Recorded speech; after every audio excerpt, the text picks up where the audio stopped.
YouTube up. You might want to switch them so I'm on the right side and you're on the left. Hello, everybody. Happy Saturday. Hey, Sandy. First one in. YouTube up. She's might want to switch somebody's them got so a I'm on YouTube the right open. side and you're on the Hello, left. everybody. Oh, just a minute. Happy Saturday. Hey, Sandy. First one in.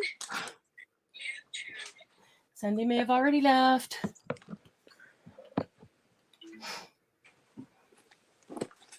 Okay, let me get the YouTube.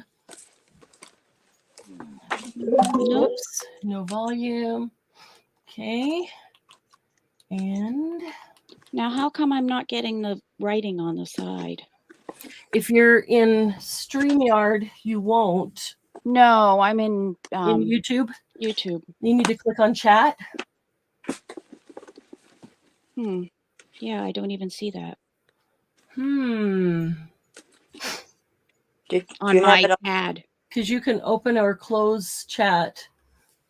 If you have it on full, you won't see it either. Yeah. Are you on your phone or your computer?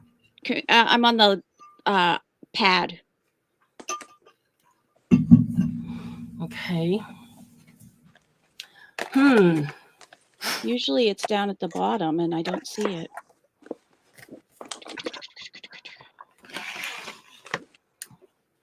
Well, let's hope you can find it in the next couple minutes. If not, there's usually a thing that says open chat or live chat, but yeah. I'm hoping maybe it's because nobody's chatting. Let me see. No, it should still show. Well, there's already a couple things typed in. So. Yeah, you should see me and Sandy. Well, I can reverse it and I could look up because my phone I can use the typewriter too, so I can. Yeah, but then you're typing slowly, you know. No, the typewriter that I have. Oh, you can connect it to the phone. Yeah. Okay, that works. That works. All right. For later. Yeah, it's there. Well, people will come in when they come in, but I'm going to get started testing these, playing with a little bit, and trying out the new embossing glazes. In fact, I need to look up the retail because I put them in the website and I didn't put the price. So I need to go in and put the price really quickly because somebody will not be happy if it says 0 and then I tell them it's not 0. Let's see here. Get the website up.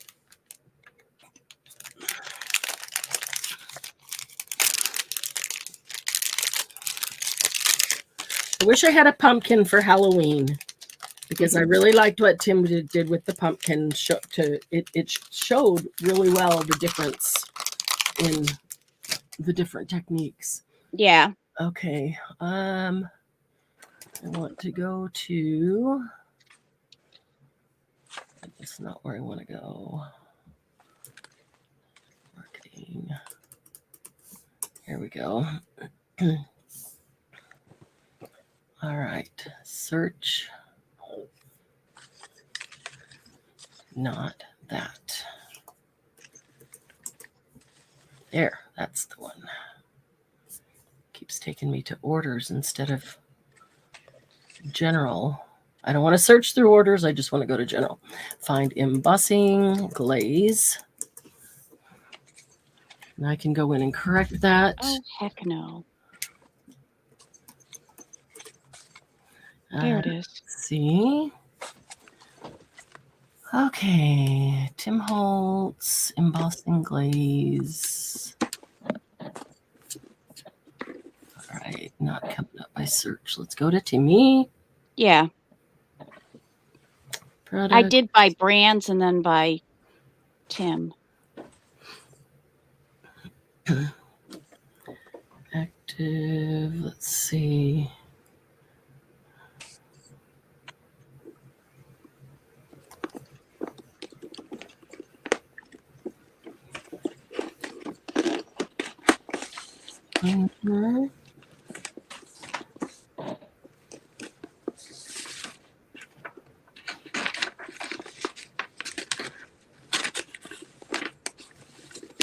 go. Okay, now embossing glaze.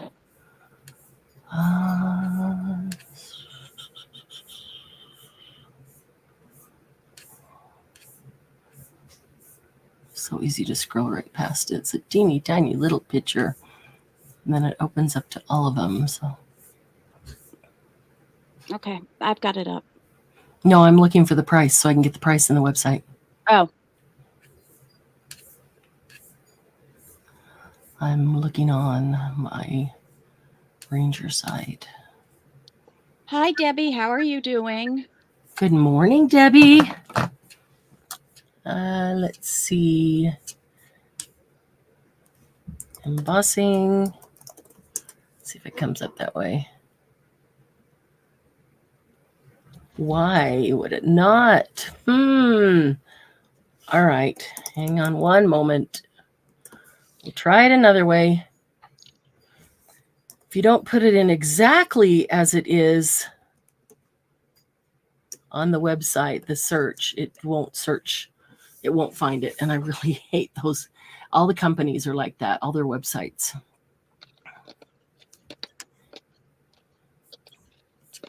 Okay, now would be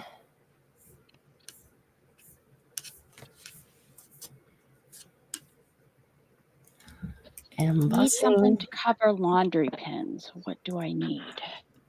Which kind of laundry pins are they? The ones that look like little dolls, or are they the spring-loaded ones? Debbie?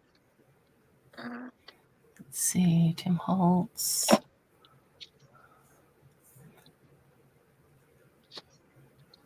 There we go, embossing glaze. Okay.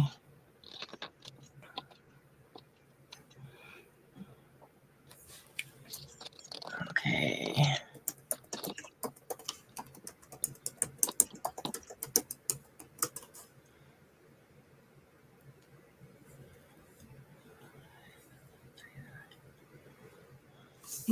Okay, let me get that in here real quick. Price. Any rice paper would look pretty over it because it would also get the gold coming through, but then you get the color over top.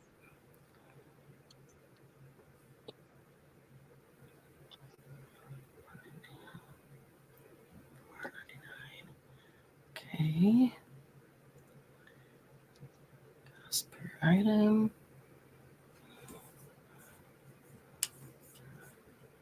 Sorry, guys, I'll be right there.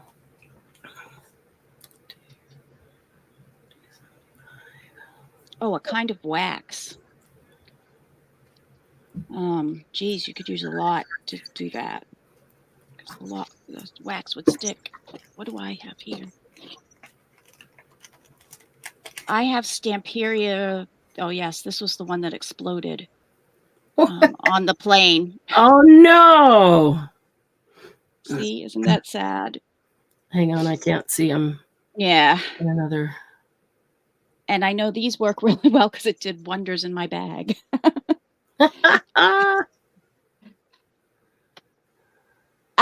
Today, mostly, we're going to be going through the new Tim Holtz Distressed Embossing Glaze. And then... Yeah, we're going to play with the Tim Holtz just brought out 12 new embossing glazes. So we're going to play with those and try them out in a bunch of different ways. And then we're going to do a sale. And we have 2 hot buys. And then we have all books. Old books, older books, and oldest books, including cabinet card albums. Hi, Doria. How are you? Hey, Julie. How's everybody doing? Okay, I just put these on the website, and I'm trying to get the price in there real quickly. So if somebody goes in there, it won't be blank for them. But we're going to play with the new embossing glazes, Tim Holtz. I get a lot of questions of what's the difference between embossing powder and embossing glaze. And what do they look like? How do they work? So I figured we would do some things with them so that people can see. That way you don't have to buy them just to try them. Let's see here. So I do have... You're going to get a lower price at the sale today than on the website, but I want to put these on they're all in there. So I wanted to get the prices in. Almost done. Unfortunately, I have to put the price on each one individually. It's defaulting to like $2,995. Didn't think that would be very nice. So, bundled sage. Yeah, he just brought out 12 new ones, and I've got, I think, all the others that he has brought out previously. So if we want to play with any of those colors, we can as well. And we'll be able to tell you exactly which ones we have in stock. Even if they're on the website, at today's sale, you'll get a lower price, but then they will be on the website for people to that's odd. get there later. So just about got these done. Yeah. Do you want to put your website along the bottom of the screen? Type it. One of you type it into chat, and then I will. I think I've already got it up there. I just need to go in and get it, but I want to get this done so that I won't have to keep being distracted here and can pay attention to what we're doing then. $54.99. So also have a big announcement about the website today. So a lot of good stuff today. It feels like it's been forever because I was on vacation for a couple weeks. 75. Debbie, what kind of knee surgery did you have? Did you just say you had knee surgery?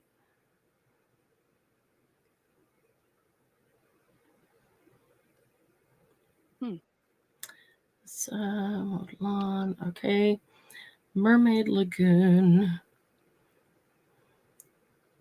Are you seeing prices pop up DM on the website as you're looking at it? Or I don't know. No, they're not popping up, but I might not have the right one. You might have to refresh. Let's see. I'll tell you when I've got them all in, and you can go in and double check it and make sure I didn't miss one. Just about.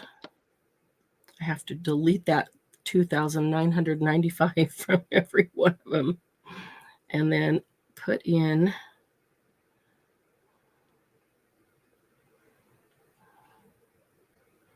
oh no, that's wrong. Shoot. Okay, I see crushed olive. Okay, one moment. And I did wrong. Mermaid Lagoon and up. 550. Okay, that's abandoned coral. Lumberjack plaid.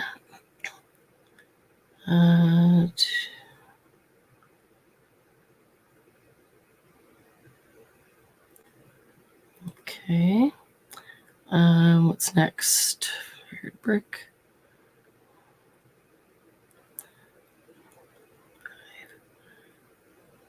Sorry, guys. I don't want somebody to go to the website and it doesn't have a price, and that's really irritating to people, and I get that. So just want to make sure that these are in here.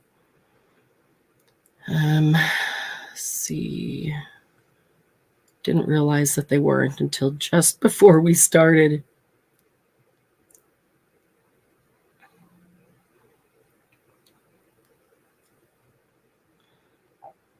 Okay.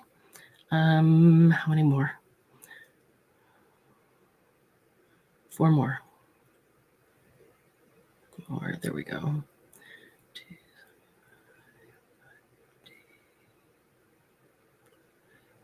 Okay. And Enchanted Mariner.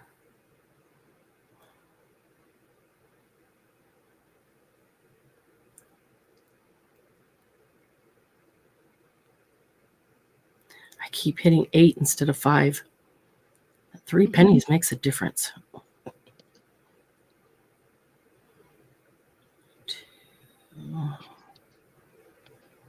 Or $3. I want the inks.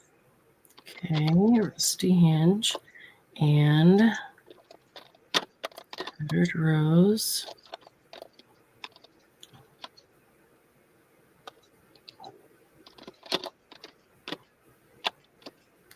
Okay.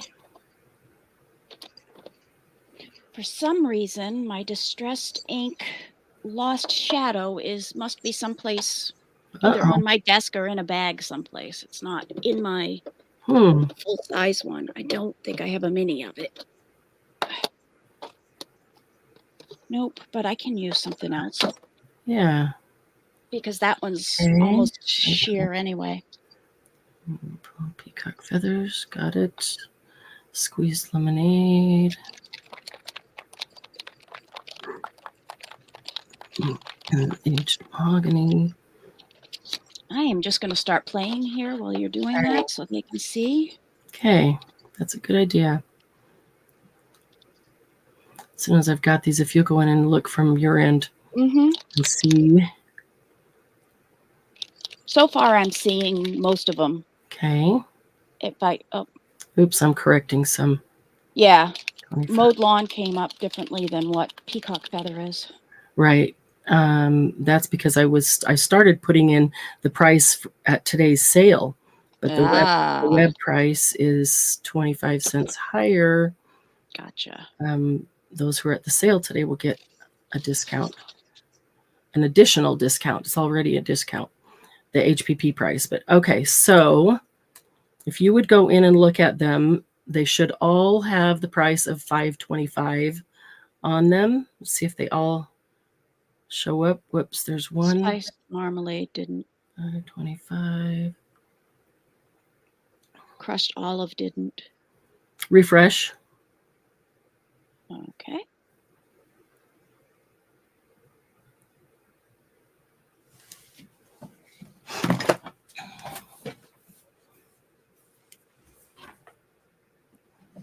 Are they there? I had to back up. Oh. Hold on, I'm going. Okay. There we go.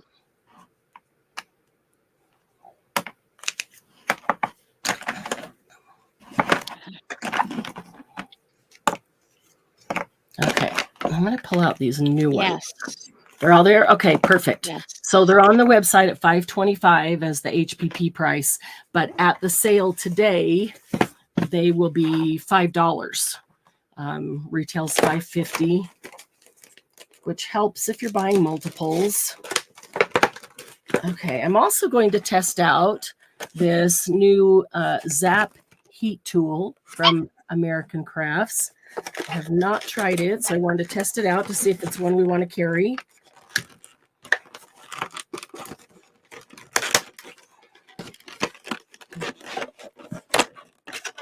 Let's see here.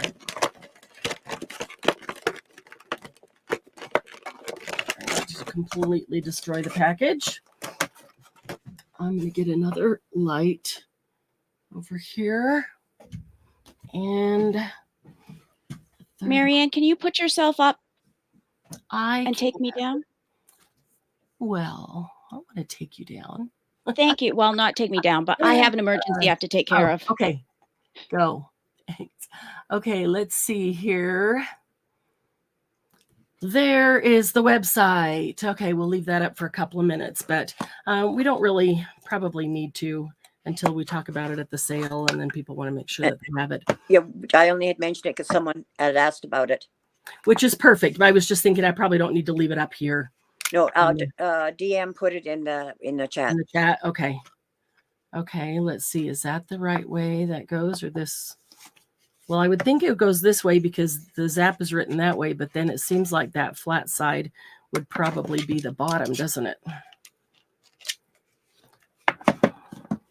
So I don't know, but let's find out here.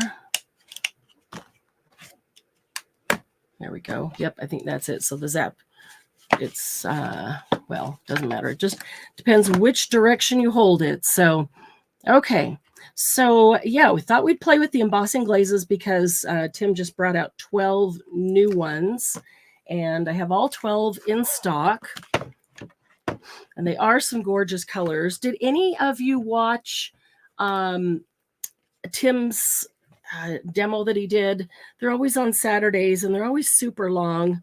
So I usually get him on the replay and put him on double time so I can see what he did without taking 3 or 4 hours. Yeah, I watched it on double time. So did I. And yeah, did anybody else see it and see him playing with these embossing glazes and some of the things that he did? So everybody always asks first, what is the difference in embossing powder and embossing glaze? Well, they are both heat embossed. Embossing glaze is transparent, where embossing powder, you can put it on, you can use your clear Versamark ink, put the embossing powder on, and it gives you the color you want. So you choose your color based on the powder only. But embossing glaze, you can choose your color and also alter your color by the ink that you use underneath it. So this is abandoned coral, and you'll see that hint of abandoned coral, but it's transparent. You will actually be able to see through it. So you can affect change in that color based on what ink you use underneath it. I'm looking for everything but the one thing I need. These are all new, so they're going to have, well, are they? Hopefully not. They do. I know it's a good thing to have, but I really hate that plastic wrap on it that gets in my way. You do a couple of them here. What I wanted to do, I pulled out some of the inks that go with the new colors. And so I want to stamp something with the ink color and put that a color on top of it. And then try putting different colors, embossing glaze on different colors of ink to see how it alters or changes or mixes. Okay, I'm back. Okay. All right. Let's see. So I'm going to wait just a bit to talk about the big announcement about the website. So hopefully that we get a few more people in so we won't have to repeat it a bunch of times. But if one of you will remind me for sure, maybe when we get to the end of this, we'll talk about it. And then maybe again when we do the sale. So all right, so let's see.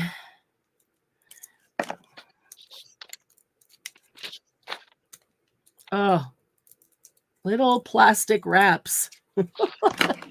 Though the best and the worst. The best at taking care of it, the worst at trying to get it off. I can hardly see it. It is so clear. If you want to put me on, I'm about ready to sprinkle some. Are you? Okay. Yeah. Cool. So what color are you doing? I did a spray of Distress Oxide spray. I let it dry a little bit because obviously I had to go fix my husband's hand. And now I'm going to put some Lost Shadow on it. Okay. So it should only hold where it is or where it's wet. So where it's dried, it should not show it. So that's a whole nother point. And this is true on embossing powder as well as embossing glaze. You can emboss with anything. You don't have to have the color of ink. You don't even have to have a Versamark pad. You can emboss anything that's wet. So the whole point of that underneath it is just to make the embossing powder or the embossing glaze stick to it. So if you, like DM just sprayed with some of the, you said you sprayed with some of the oxide spray? Okay. Yeah, you could spray with a color so that you have that color as a base. You could spray with water even. You can use a stamp and just get it damp on a sponge. Literally anything that's wet, you can emboss with. And it doesn't take a whole lot, because if you smash it out and get wet everywhere, then obviously it's gonna get wet everywhere. The glaze is gonna stick to everything that's wet. So let's see. I want pumice stone open. Okay, so she's heating it now. Isn't it wonderful how quiet this Yes, is? that is the Ranger heat tool. And I waited forever to get that. Because I had a heat tool. I finally did, but what I love is that I can use it on a live, and it's so quiet that I don't have to mute myself. That's pretty amazing. Doesn't happen very often. Mm-hmm. In fact, the Ranger heat tool is the first one I've had that does that. So difference in a heat tool and an embossing tool. A heat tool is going to disperse more air in a greater area. A specific embossing tool or heat, a gun like you see like this has a pointed end so that it collects the heat and really focuses where it shoots the heat to emboss. Now your regular heat gun will absolutely work on your embossing glazes and embossing powders. In fact, that's what I typically use. So, but I'm going to use this today because I want to prove you can do it with water. You absolutely can do it with water. Yep, anything wet. The only purpose of the wet is to make the embossing glaze stick to it.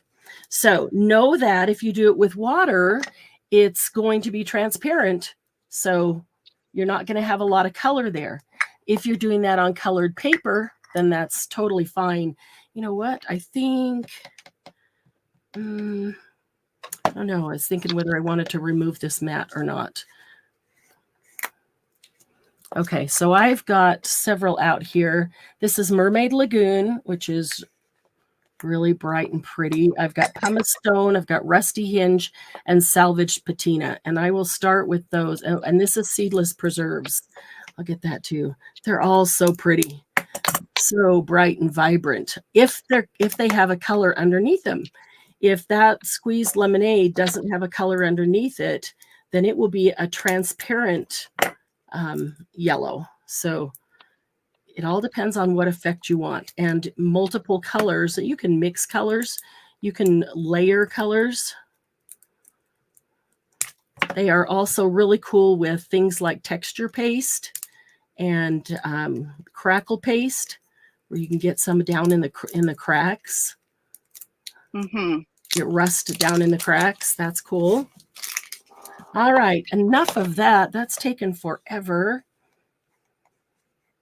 just to get the tops off.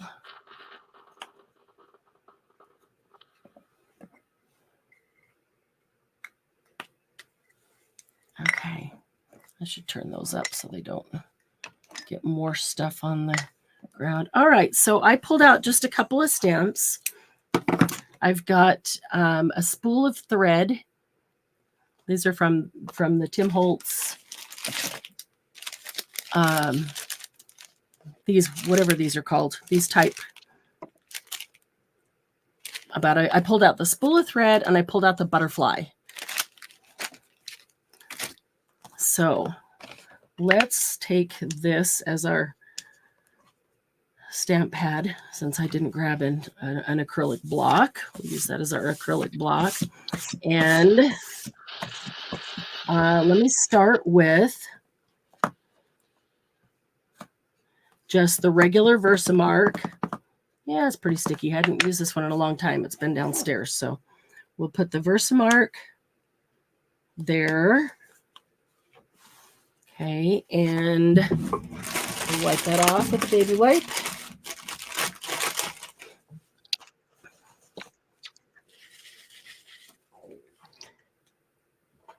Now, Versamark, when you use the Versamark ink, you probably can see there. You can see the ink on there. You just barely see it.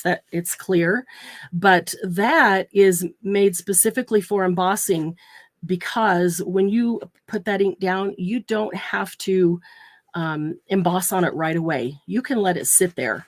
Like it will stay sticky. And that's the purpose, so that you can be doing a bunch of things. And if you're making, multiples of something, Mermaid Lagoon. Let's see, which one are we going to do? Well, we'll try the Mermaid Lagoon first. Why not? That's a really pretty one. Okay, so Mermaid Lagoon. I think that's which one that is. Yeah.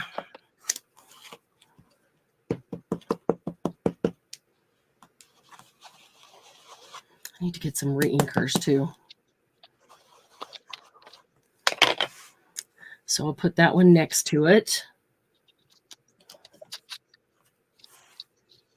Okay, now let's take the Mermaid Lagoon embossing glaze.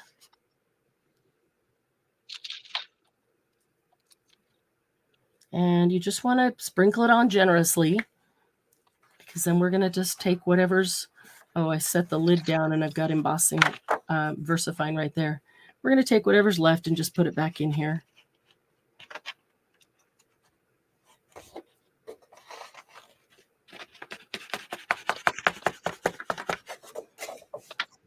And I didn't use my embossing buddy on the paper, so embossing powder sticking to everything.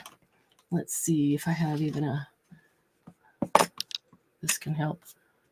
It's pulling out some of it off my ink here. Let's see if that'll be enough there.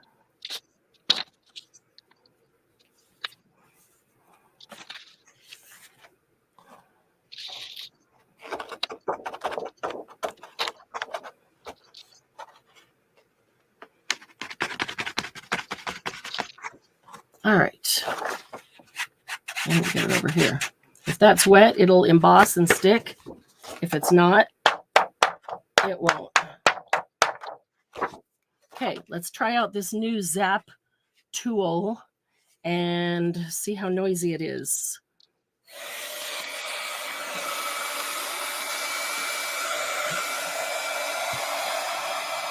I think it's louder than mine. Yeah, you can hear that pretty well, right? Mm-hmm. I can hear it too. So for noise, it's not the best. Let's see how it works though.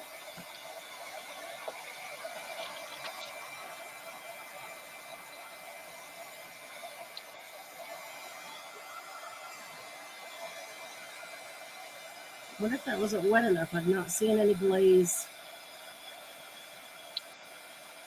Is it not starting to glaze? So it takes a while. Well, it might not be hot enough. Oh, there it is right there.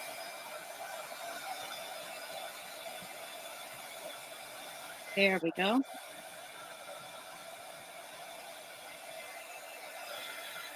You can see that right there. I'm burning the paper. I'm too close.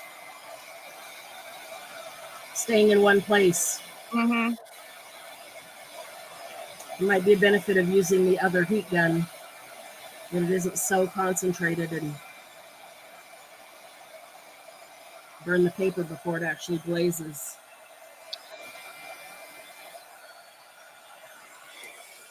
Okay, so you can see the glaze on there. And the glaze, because it's the same color as the ink, just makes it shiny where it's inked. But if it was a different color, okay, this one, I wonder if the glaze didn't even stick to it. Maybe it wasn't wet enough, because it doesn't even feel like there's any glaze on there. That's interesting. Let's try that one more time. Maybe this really needs to be re-inked and doesn't even have enough juice in it. What were you using? Mermaid Lagoon, but I haven't re-inked it in a long time. There. I just used the red on red, the Lumberjack plaid. Lumberjack plaid with the Lumberjack plaid ink to go over a back of a card using a stencil. Cool. And it looks like Target. Turkey dog.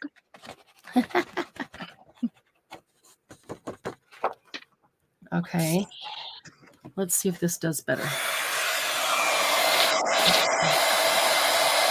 Yeah, already I can see the difference. So the left one, I see the ink, but I don't see any embossing glaze on top of it. And on the right one, I can see the embossing glaze.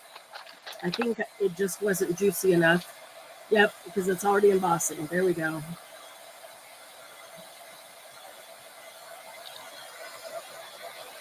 Okay, that worked. All right, so, but you can see the difference here from 1 to 3. 1 is plain Versamark ink, no color, with the embossing glaze on top of it. The embossing glaze is transparent, so it comes out as very light. When I use the same color ink as embossing glaze, let's see, can you see it embossed? Yeah, there you can. Yeah, then it comes out a richer color. It comes out the actual color of the ink because you've got the ink underneath it to support it with color. So let's try some more and some different combinations here. So let's say, let me try this butterfly. And the other one I got out was this little, just something that I thought had a little more colored in areas so we could actually see. I think this one dried up way too fast to hold any. Let's see if I have, let's try. Oh, it did. Mariner. Is that this one? Prize ribbon. Oh, so the one thing I am liking about the Lost Shadow, in fact, you can see I've used already half of my bucket here, is that I like it over other colors because it sort of dims the color. It makes it a little grungier, I guess. Even it does. Yeah, it makes it a little grungier. It makes the color not so bright, and it's almost as close to a clear as you can get. Uncharted Mariner.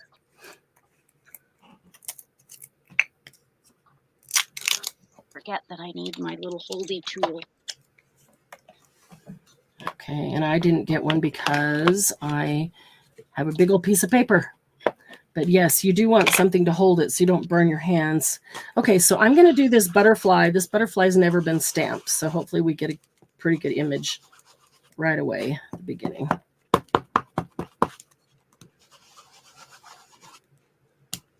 I actually want to do it a couple different ways. So I'm going to do it with Uncharted Mariner. And so I'm putting Uncharted Mariner as the ink underneath it.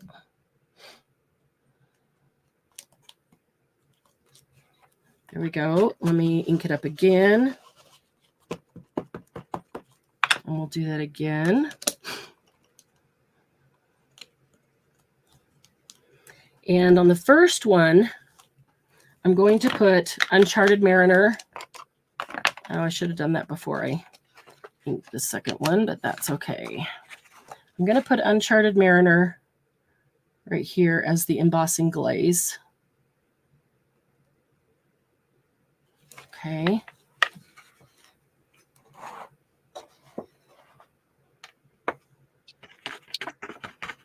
And on the second one, I'm going to put pumice stone over the top of the Uncharted Mariner.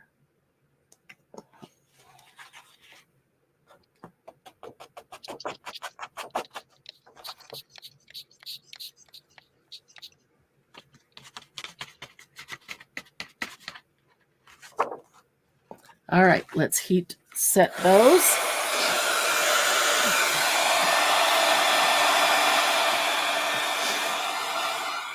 Hopefully this having a little more ink on it, we'll be able to see it a little bit better.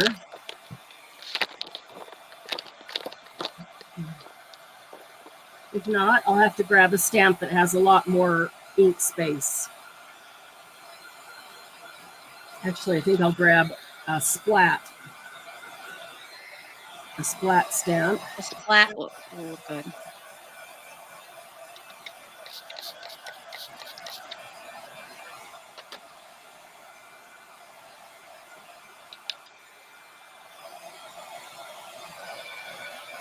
It's not very wet either. It's there, but I think it's going to be hard to see on camera. Okay, so I can see the difference, but I wonder if it's going to show up on camera. The first one is Uncharted Mariner ink with Uncharted Mariner glaze over it, so it comes out true Uncharted Mariner color. The second one is Uncharted Mariner ink with pumice stone glaze over the top of it, so it just dims it down, grunges it up just a little. That's not really a whole lot of grunge. I might even could stamp over the top of it and add more pumice stone or some rusty hinge or salvaged patina might be really cool on that. So let me grab a splat stamp here.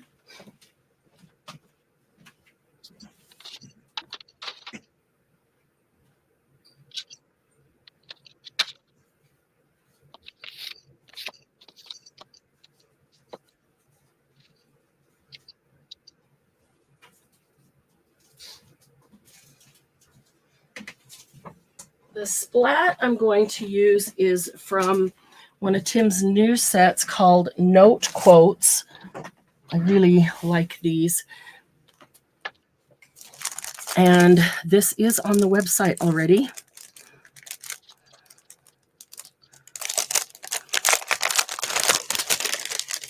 Now, if you get Tim Holtz stamp sets like this, and you like to leave them on this plastic card that goes into the 3-ring binder, what he does, instead of pulling the stamps off, he pulls the outer portion off, weeds it that way. So when you pull all of this off, you leave your stamps only on there, and they fit perfectly, instead of pulling all the stamps off and then taking this off. So I'm going to grab this splat. I typically take them out and put them in a little container. And I will also grab this splat here. And let's see. We should be able to get... Now, these haven't been stamped either. That might be part of the problem, that the stamps are brand new, have not been stamped. And I might need to grab my heat tool if this isn't. But it's, you see even now, when I set it down, can you see more that glaze on top of it? It's hard to see on camera, but I can really see the glaze now when I set it down on the desk. Okay, so let's try seedless preserves. We'll do seedless preserves with just Versamark ink.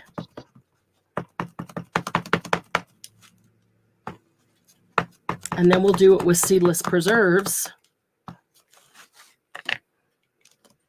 So there's our splat. Is there no chat going on, or did mine just freeze? I don't know. Mine is frozen too because I'm the last one. No chat's been going on. Okay. We don't have too many people. Okay, good. I just didn't want to be ignoring people if mine just froze. All right, I know I got seedless preserves out. I thought I got seedless preserves out. All right, well, we'll try a different one then. How about rusty patina? We got that, or peacock feathers. What is this one? Peacock feathers. Okay. We'll wipe off all of the Versamark.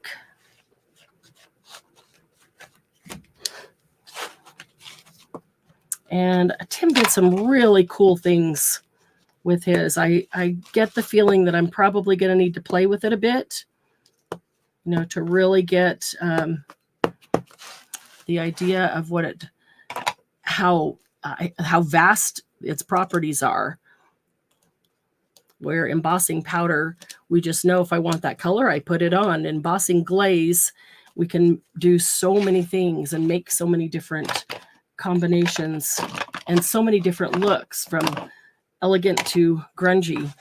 Okay, so this is peacock feathers. I'm going to, hopefully that was wet enough. a lot of my pads seem ink pads seem really dry. You know what? One of mine is the salvage patina is pretty dry, and it still comes up, but it's bumpy. So you actually could probably use it as a resist and get some stuff. I just need to re-ink mine. Okay, so this one, you can already tell the difference in color right now. This one has the Versamark, which is clear with peacock feathers on top of it, which will be transparent. And this one is peacock feathers ink with peacock feathers glaze over it. So it's darker. So both the base and the top are the same color. So let's see how they turn out. Oh, I can already see it changing. That's all. I just needed to get a stamp that had more ink space so we could see it. It's cool because you can see it going as it happens, so you don't have to put the heat on too long and burn the paper. That didn't take long at all once I can see it actually changing.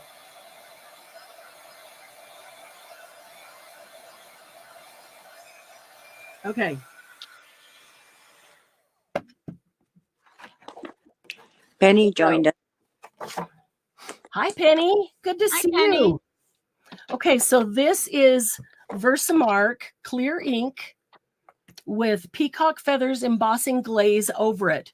Very pretty, but you can see that it's a light peacock feathers. It's transparent. And this is peacock feathers ink with peacock feathers embossing glaze over it. So you can see you get that true rich peacock feathers color by putting the same color underneath it to support the embossing glaze. So what if we I'm thinking how we're gonna try to change this. I pull out some black.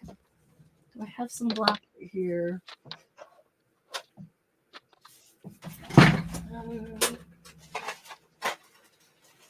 I had a black because I know I just brought it in from when Jan was using it.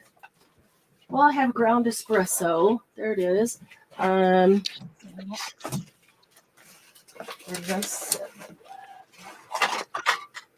Here's a stays on.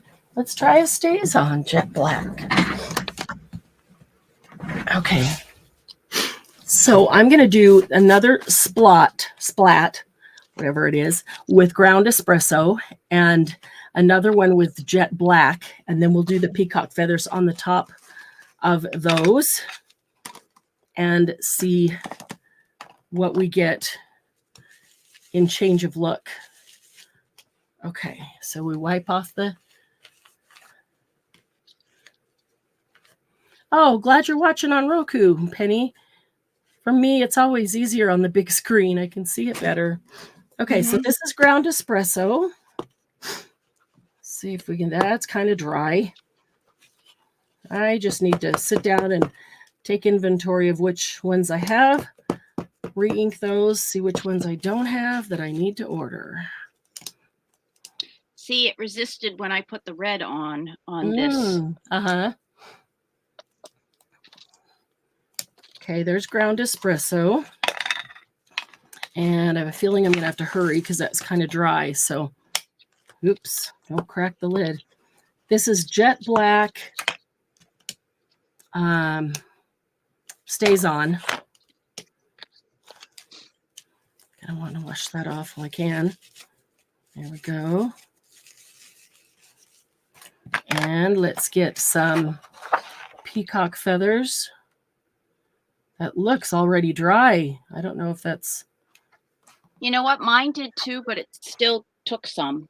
It just doesn't take all of it. Find out quickly. And you can also do it a second time. Okay, it held quite a bit. All right, let's try that.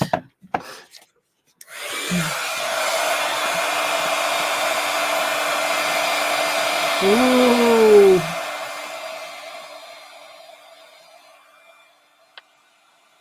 And that's melting fast. Wow, that one is too. Done. That's very cool. Okay. So this is ground. Hi, Sylvia. Hey, Sylvia. This is ground espresso with peacock feathers embossing glaze. And this one is jet black with peacock feathers embossing glaze. I don't know if you can really see the difference, but there really is a difference. So when you look at all four of these, plain embossing Versamark with peacock feathers embossing glaze, very light because it's transparent, so you get a light version. This is embossing, or excuse me, this is peacock feathers ink with peacock feathers embossing glaze. So you really get the true peacock color, rich color coming through. This one is ground espresso with peacock feathers on top of it. And it just looks dirty, grungy, but you can see that peacock feathers on top. That's cool looking. And then the last one is jet black with peacock feathers embossing glaze. And that one looks much darker. Can you even see a difference in those two? I'm thinking that might not show up on camera, but you can definitely tell that this one is brown and grungy.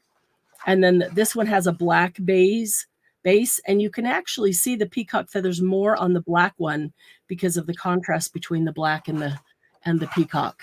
But they look very, very cool. I want to try. Let me close a couple of these up so they don't keep drying out. I want to try. Grab another piece of paper.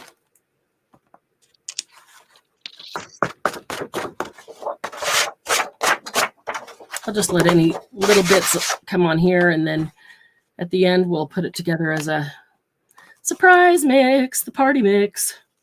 Okay, I'm going to use this one, and I want to try rusting a bit and do rusty hinge on the bottom and salvaged patina.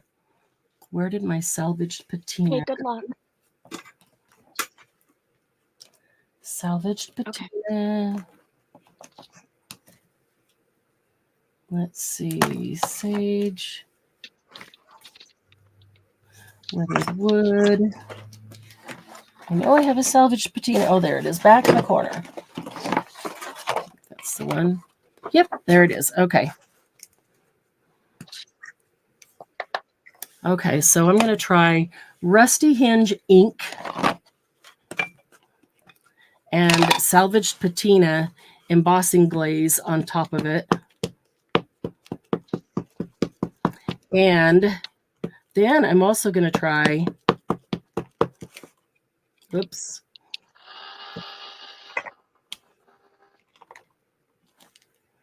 Okay, let's do a couple of those and then see if we can get them while they're still wet. All right, so this is Rusty Hinge. Let's put Rusty Hinge over one of them.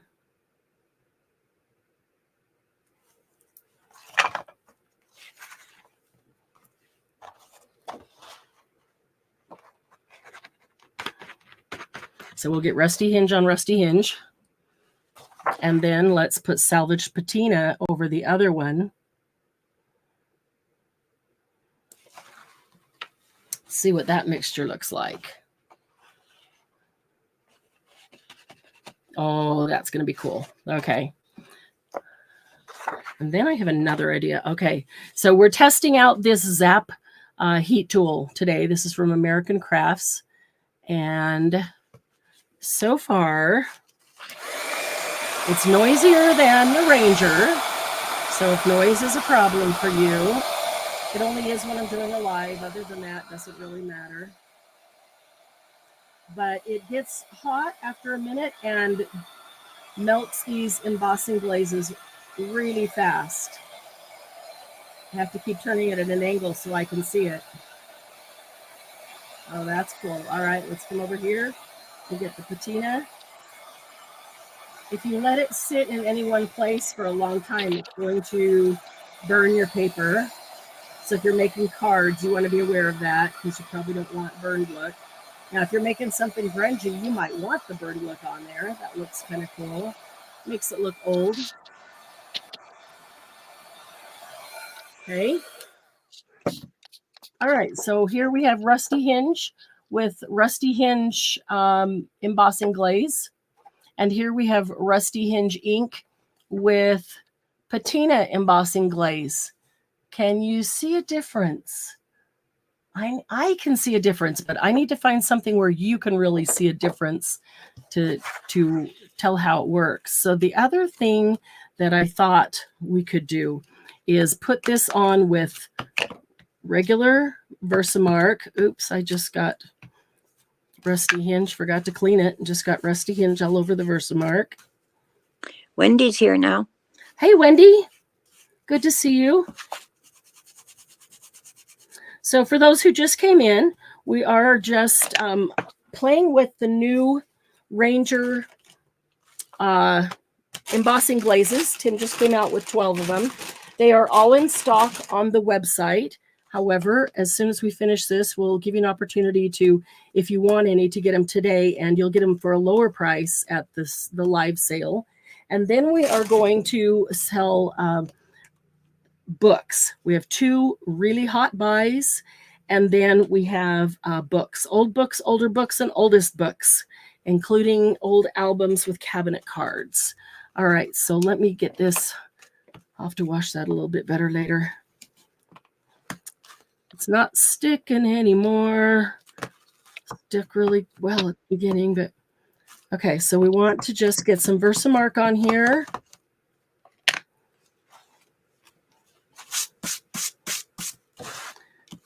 And then you can mix the embossing glaze as you put it down.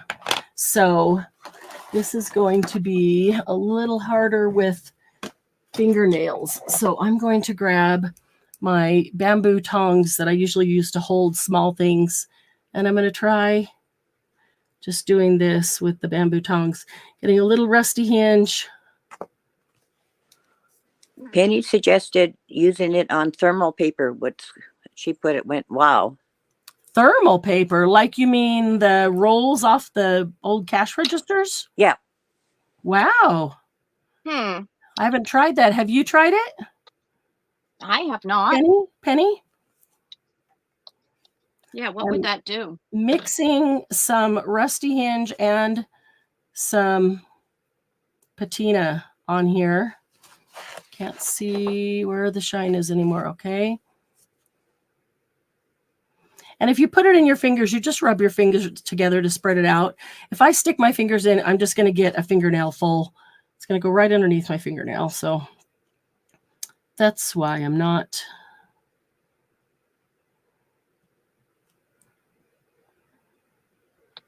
Yeah, because wouldn't that, it would change color as soon as you put heat on it. Yeah. So it won't melt that thermal paper? It would turn the paper gray. Okay. So if you put, I'm trying to think of what it would do. She said she has done it, and she said it's awesome. Okay, I'll have to find some. I do know. I was just going to say, I do know where there's a whole bunch of rolls of that.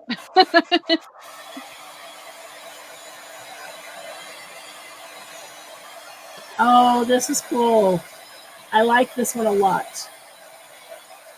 And I might even, if I was doing this on a project and I wanted it a little darker, okay, see the mixture of rust and patina? If I wanted that a little darker, I would just go over it again. I would put it in my Misty stamping, and so then I could put my paper in and stamp over this again. Now that it dries instantly, stamp over it again with Versamark and do even more on it just to get it a little bit darker. But that's really cool with the combination of patina and rust on there. That works. Okay, so let me see. I've got, pretty sure I have a thermal roll. I still have one up here. I have actually a drawer full of thermal rolls downstairs. If this is really cool and Anybody wants a thermal roll, we'll do those as a hot buy for $1 today. Because I've got a bunch. Let's see. Yes, she does. I know where they are downstairs. Me too. Unless you moved them. I did, but they're in a drawer, at the bottom drawer. Decided they didn't need to take up the prime shelf space. Yes, I agree with that. I know I have a couple of them up here because I was making snippet rolls.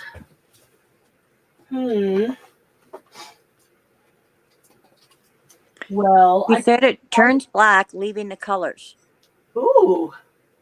I think you should try it. All right. I need to mute for just a minute anyway, because I hear the doorbell and that would be a delivery. So let me go grab the delivery. If you guys can chat with them, I'll grab the delivery and then I'll run downstairs and grab one. So if anybody's wondering what I'm doing, I am actually, I embossed with Distress Embossing ink, which is clear. And I used the Lost Shadow, which just barely puts a tint to the paper. It's like a light gray.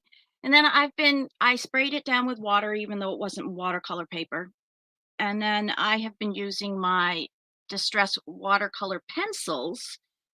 And this one was too wet, so I splashed to get some of those on. But I've been just filling in where and using it as a resist. There's multiple ways to do it. At first, I tried to do it with just the water that was on the paper, but it made it yucky.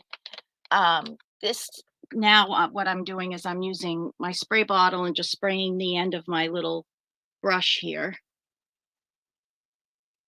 And then I usually wipe it a little bit because you see there was a little more of that on there. And I just squirt it. And then I go on to my pencil like it was a watercolor dabber. And then I go right between where the lines are, but it's also resisting them. So you can almost make it look like a stained glass window. And I just literally decided to do this while I was sitting here listening to Marianne. But I do like resists. I like when you don't have to worry about it coming off. So there we go. Make sure there's no. Before I put them back, I usually do that just to spray and get the spray off.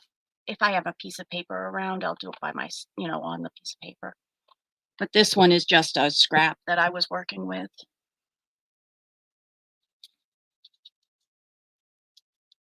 But I am liking these two. Let's see.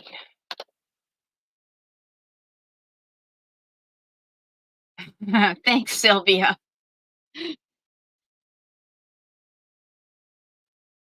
And so now I'm going to try with this one. As you can see, some of the blue is on that one because I put it back when it was wet. This one, I need to get some more. And none of my craft supplies are pretty. They are used. Of course they are. No, they're not. You can see Used colors is pretty. all over the place. Used is pretty. Yes. All right, Penny, what colors should I use? Let's get part that's not black already so we can see what it really does.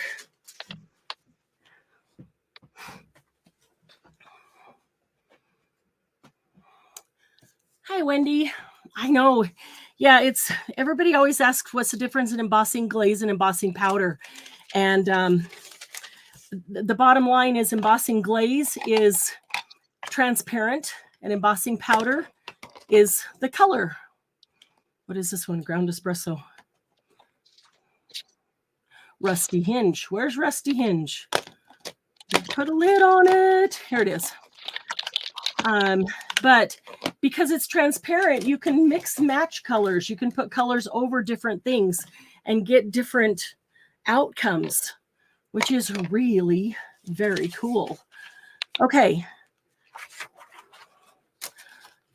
Penny, you have done this before, so I'm going to ask you to tell me what colors or color. Do you want me just to do solid color first? I'll tell you what, we'll take this, but I would like suggestion. Blues are pretty. Okay, one color at a time or mixing them? Okay, I'm going to do this. I'm going to do several of these. Used is pretty. Well, you are drop dead gorgeous, Sylvia. And if you don't believe so, just ask me. Okay, let's try that. I want to use this Mermaid Lagoon. That is super pretty. I'm going to try this and see if I can get it.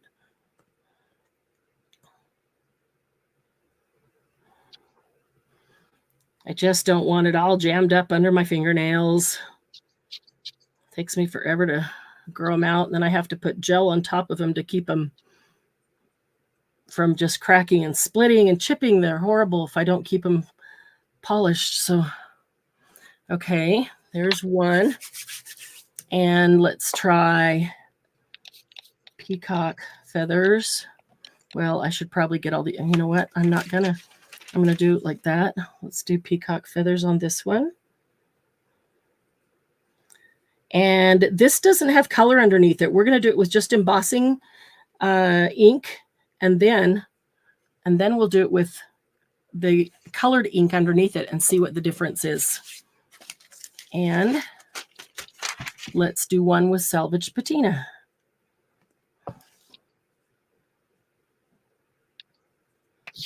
Ooh, these are pretty just like that, but I can't wait to see what this does. Good idea. Thanks for sharing that, Penny.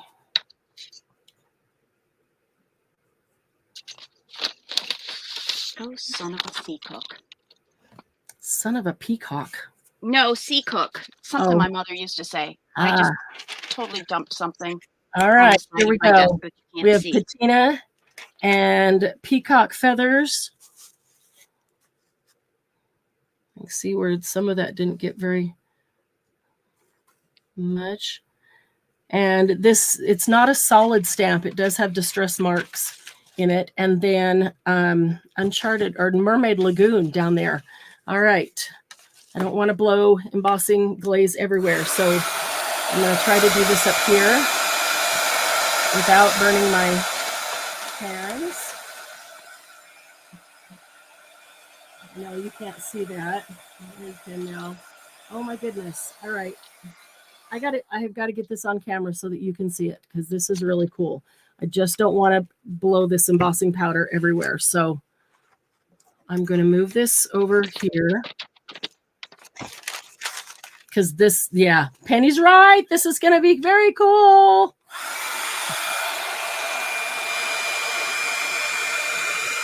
Look how fast that turns, how fast it embosses and how fast it turns black.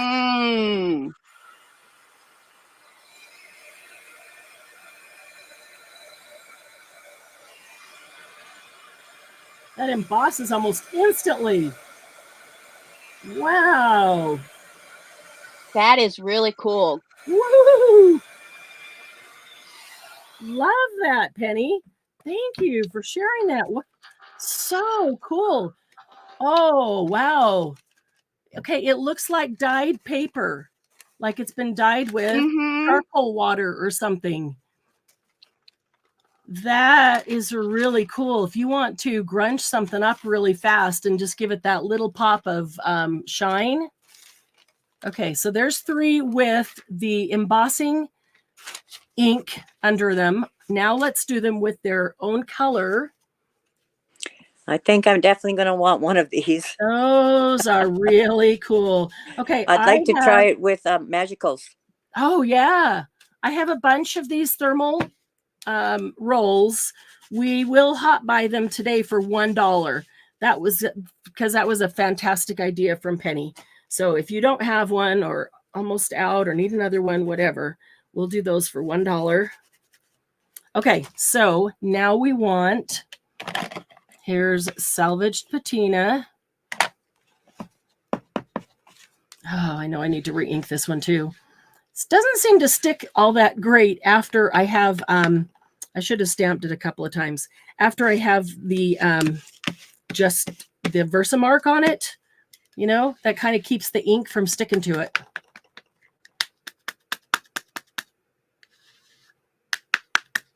So you probably need to like clean off the Versamark. Yeah, and I wiped it off, but you know, probably didn't do as good a job as I should. Okay, so there's salvaged patina. And then we want peacock feathers and mermaid lagoon. There's mermaid lagoon. And there's peacock feathers. Okay, have fun. Well, if anybody's in the Raleigh area, my husband has a gig today. Cool. He's leaving for that now. Okay, it's gonna be early, but I'm not going. Because you guys have me here. Really? We need you. Okay, there's peacock feathers. And let me wipe that a bit. And we'll put mermaid lagoon. So I just used it with distressed paint, ground espresso, Uh-huh. and put red over it, and it made it almost look like barn red. Oh, cool. That brownish red, that red that has the undertone of brown is good old farm barn red. Yep. Yep. That looks cool. I like that. Okay, so let's get these out of our way. Mermaid lagoon and the peacock feathers. All right, so we started out with salvaged patina. I know I'm putting this on the long way. Trying not to get my fingers in it. That looks like it's kind of dry, but we'll see. We'll see. The second one was peacock feathers. Yeah.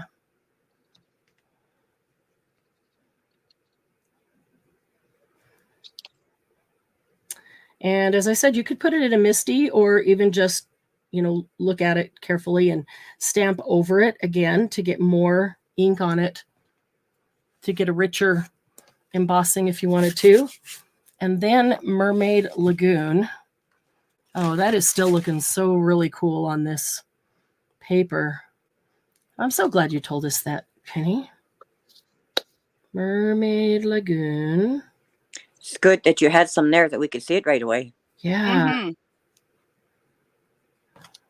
So I don't know what it's called, and I'm looking for mine right now. Usually I have it on my thing, but it's like a little pointer, really and you can put like the powder on it and then sprinkle on it so you don't get it on your hands. It's like you use it for mini beads. In fact, it's probably over my beading stuff.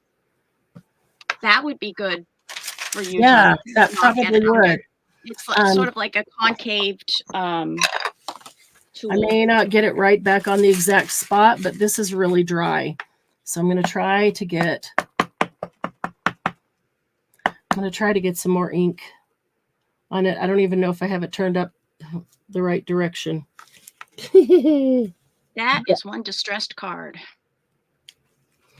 So I may not be directly over it where it was before, but we'll try. At least it's a double image. I like double image. Yeah. Why not?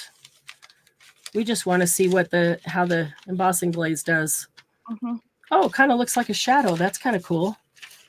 Okay. All right, mermaid lagoon out of the way. That is kind of cool, actually, the double stamp. It just looks like you did it on purpose. Yeah. Yeah. Yeah, I did. Of course. Yeah. That's it. Yeah. All right, here we go.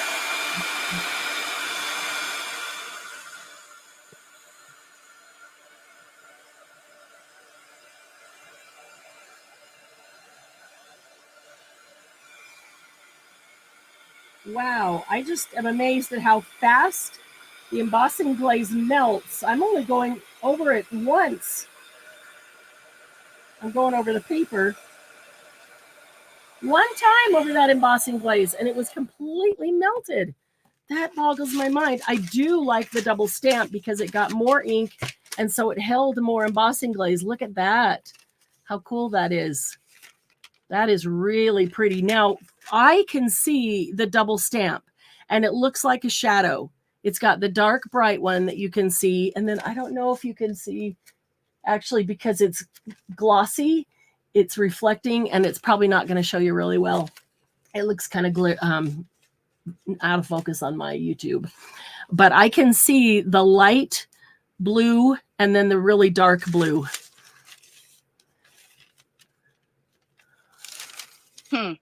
Wow. That is hard to see on camera, but I'm telling you, that is cool. That is the lighter cool. color glazes would come out better on that, so that you could, because the dark on the dark with the black. Yeah. Knowing you're going to have black behind it. All right, I have to try one more just because we know we have black behind it. Ooh, do you have the yellow? Yes, that's what I'm going to try. How cool will that look? Squeezed lemonade. Oh, I bet spiced marmalade would look good on it too. Okay, I've got spiced marmalade right here. And he comes up with these wonderful color names. Yeah. Squeezed lemonade. I don't have that ink. Let me grab it. Be right in this group. Marigold. Yeah, it does look like glued down beads. It looks like glued down beads? Yeah, that's what Penny said. Mm. Even on line, it looks like that. Looks so cool. Wild honey. Yeah, I'm going to have to do a live where I just sit and make labels with colors for the side of my distress ink pads, because it's a pain going through them all, trying to find the right color in here.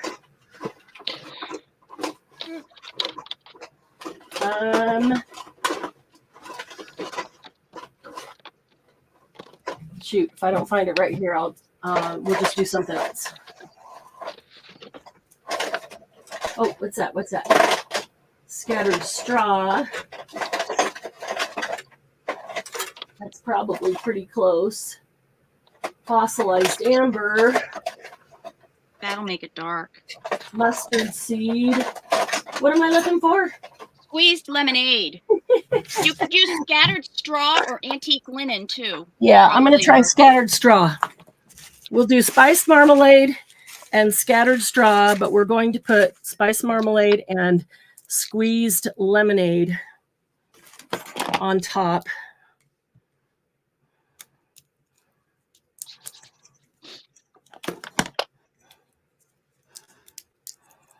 Oh, it's taking its own sweet time.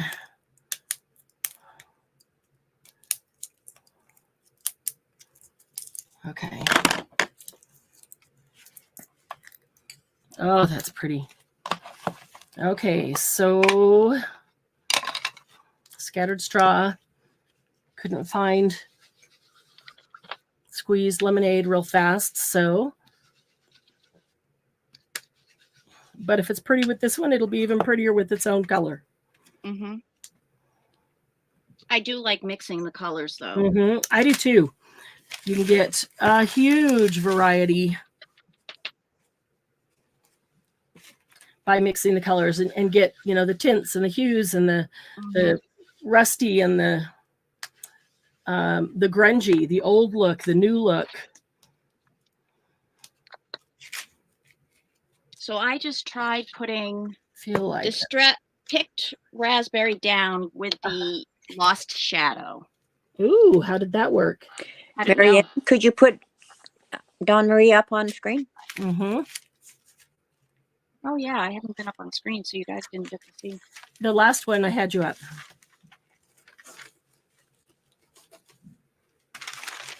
So what is that again? Oh, this one right here that I just did is the picked raspberry with the lost shadow over it. Okay. Just looking to see.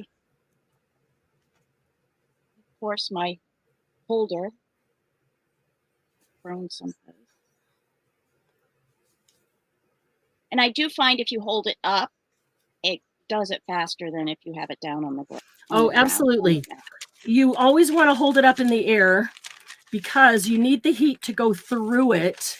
If you have it on the ground, the heat on the table, the heat gets stopped by the table. And that's when you're going to tend to warp your paper or whatever it is, that you're putting it on, because the heat can't go through it and go away. It gets stopped by the table. So it's going to warp what you have. It's a little light. You can't see it because I did it on a black surface or dark surface. Mm-hmm.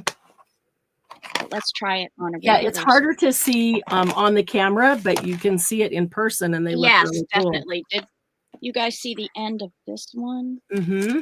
That looks cool. Okay. Okay, so let's do this scattered straw with squeezed lemonade on top of it and spiced marmalade with spiced marmalade.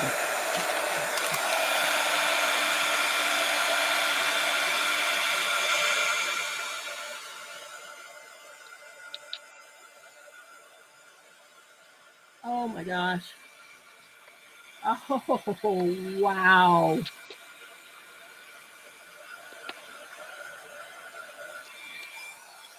One pass, and they were melted. Ooh, I love that. Out that spiced marmalade. I double stamped both of these too to get more ink down. I got too close to directly on top of this one. It wasn't off enough to get that. But wow, that looks cool, that scattered straw. The spiced marmalade is awesome on the black. If you are a person that does Halloween cards or journals, this is going to be very cool. I want to do some things on the thermal paper and then put them into the book. They both look so dramatic. They do, and they're very cool. I'm really loving that contrast. I'm going to try this one again, not double stamping it, because I actually got too close to on top of it.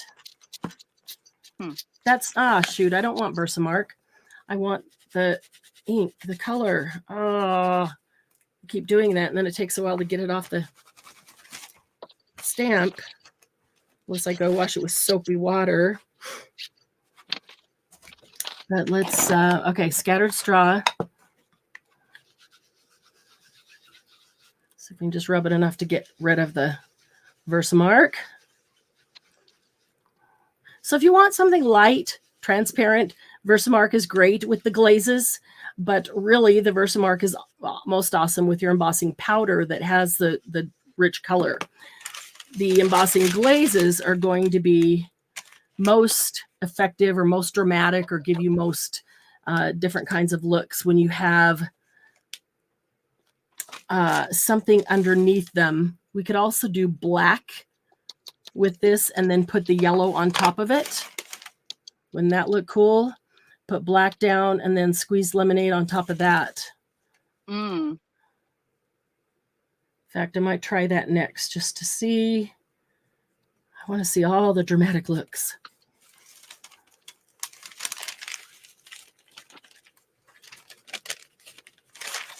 I'll save that because we can put that on the next one. All right, here we go. I'm doing one swoop down to change the color of that paper. Then I come up the middle to hit the glaze and down the other side to change the color of that paper. It literally only takes one swipe over the glaze and it's melted. Isn't that cool? So that's a cleaner stamp, where this one, I tried to double stamp it and got too close. I like that one better. But yeah, but having, if you put it in a Misty or something, and so you could stamp it twice to get the buildup of the ink underneath it, you could get a more dramatic, intense look of that. So I want to do, where's our black? Here's our black. This is a Stays On black.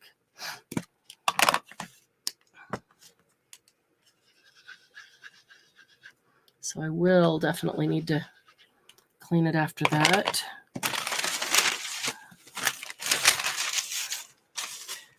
May not look as cool on thermal paper because the paper is going to turn black, but we can try it on the regular paper too. But putting black down and then putting the orange or the yellow over the top of it. Spiced marmalade or squeezed lemonade, making me hungry.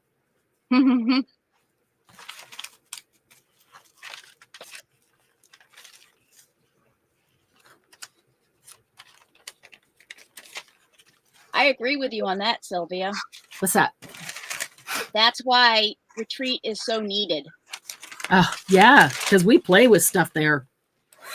And we get ideas from everybody. Oh, man. That looks cool.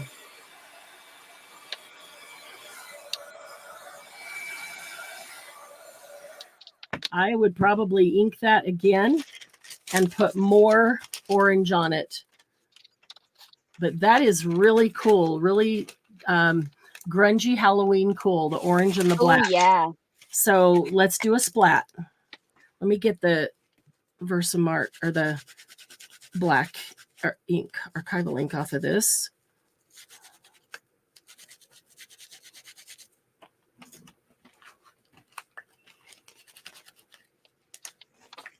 Okay.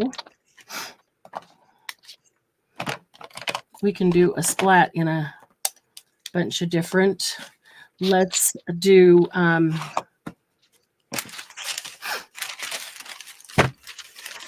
you want the splats on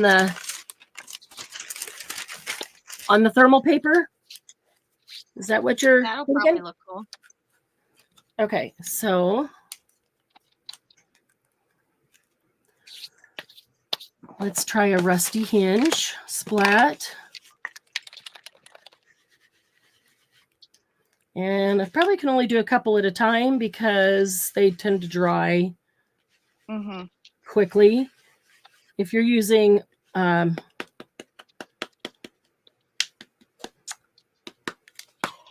you know, this Versamark, you can wait as long as you want because it'll just sit there. And how about a tattered rose? Tim Holtz does have distress embossing ink. I was using that. Yes. I have a little That's what one. I was looking for. I have a little container that has all my embossing things in it, including that. And that's what I was going to use. But no, let's try tattered rose. That's a fairly light one. Let's see how it shows up against the black. That seems kind of dry. Somebody needs to re-ink her inks. Okay. And now we have rusty hinge.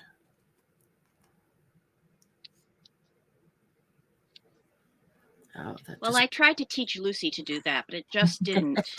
She wasn't going for that, huh? She wasn't going for that. She does a lot of things, but not that. She stops short at taking care of my art supplies. Let's see. Tattered rose.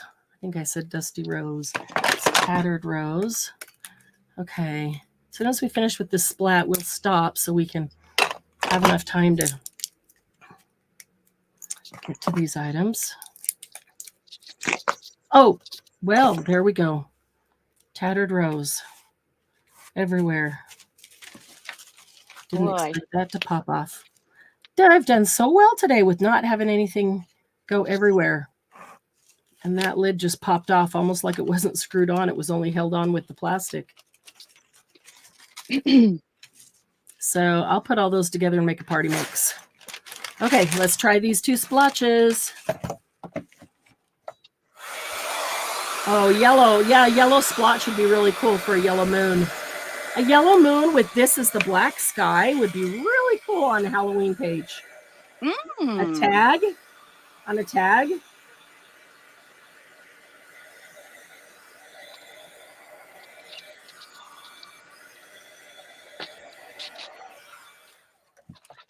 Wow. So we have Rusty Hinge and Tattered Rose. They turned out cool. Yeah, I think an orange marmalade or a squeezed lemonade moon would look really cool on the thermal paper. And if you're making a tag where you're collaging different pieces on or decorating it with different pieces, you could just put on a piece of thermal paper right up there to be the moon. That is cool. I love what it does to the thermal paper. I'm so glad that you shared that, Penny. I have only used my thermal paper for making snippet rolls, and I sew both paper and fabric on, and have not used it for this. That piece of white paper is bugging me. Gotta make it black. All righty. Wow, that is really cool. Okay, so I'm going to take a minute and clean these up. If you want to switch over to me, I will show you what I did while she was doing that. Perfect. Ooh. So I did the picked raspberry underneath using this stencil. Mm-hmm. And then I offset the stencil and used the distressed embossing ink over it. So you were getting the offset. Mm-hmm. And then I put the red lumberjack plaid over that. But then, of course, there was still the embossing ink on the opposite side of my stencil. Right. So I turned that over, smashed it here, and then let the red that was coming off of here sprinkle onto there. Cool. And then so that made. I like that one. And then I added the, color in the background. Yeah, I like that. So. Do you want to go ahead and put in chat the first item as the thermal paper hot buy $1? I can. And let me just move some stuff around. If anybody wants another roll of thermal paper, we'll do it today for $1.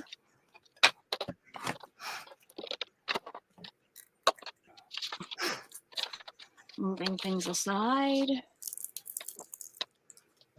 Yeah, oops, Penny. There's always an oops, isn't there? The very last one I opened was the oops. That's funny. That's okay. It makes a good party mix on here. You can do a lot. You might want to take me off because just people will see me typing from now on. Right. There you go. There you watch me put them all together, put them all back. So these are nice. They're 3 inches wide and they're nice big. They're all brand new rolls. So there is a ton of thermal paper on there. I sew on them with paper and just scraps and with fabric to make snippet rolls. But I'm loving this idea for the embossing glaze and embossing powder. Everything we did with the embossing glaze, you could do with the embossing powder. And why isn't that one going on? Maybe it's not meant to be on. Maybe this is the one. There we go. It should be the same size, but you know. Okay. Let's see if this works. This is all brand new to me, guys. I have a new keyboard for my phone and my... Well, let's hope it works. So let's see. We don't want to kick you out already. I know. Love a good splat. Yeah. How can you not love a good splat? Oh, I really wanted to try the seedless preserves and some of these really rich colors. Pumice stone is a good one to add to anything, making it grunge. Antique linen and rusty hinge. After we do that, we'll do the Ranger embossing glazes that I have in stock, so you'll know exactly which ones. There is an additional discount today at the sale. They are on the website, and you can get them from the website, but it is a little bit less to get them at the live sale. I always like to do something for you in appreciation for supporting the live sales and the Laughing Crafts, which we're going to start having more of soon, by the way. Boy, have I missed you guys. Go on vacation for 2 weeks, and I feel like I haven't seen you in a year. All right, so let's get that. Oh, come on. I had this all set up. Uh-oh. What's happening or not happening? The keyboard isn't connecting to my phone, even though it says it is. Can it connect to your computer? And yeah, I can switch things around. Are you still not able to see the chat? Yeah, for some reason. Let me double check that on the... You need to refresh it, but there's got to be the live chat or the show chat button. Sometimes I have trouble finding that button myself. Okay, it stays on. Okay, that's really bizarre. And versa mark.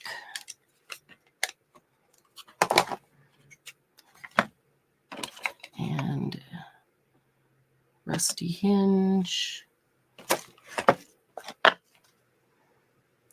Tattered rose.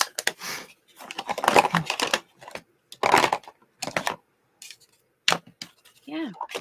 Okay. That's okay. Not working? Yeah, I can't get the chat up on my... We should have tested it beforehand. Yeah, I know. I didn't think about it. I know. But I can do it on here. Margie's Hey, there. Margie! Hi, Margie. Hey, Glennis, while she's working on that, can you type this one in to YouTube?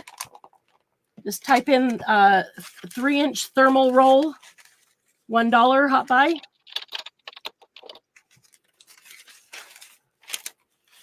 If I could spell. I got Hobbs. That's funny. Ho buy, hot buy, whatever kind of buy you want this morning, and that's what you can call it. All right, I'm just going to have to work on getting all the embossing glaze off my desk now, huh? On this was $1, right? $1. All right, so this one. Okay, that is in. Out of the way.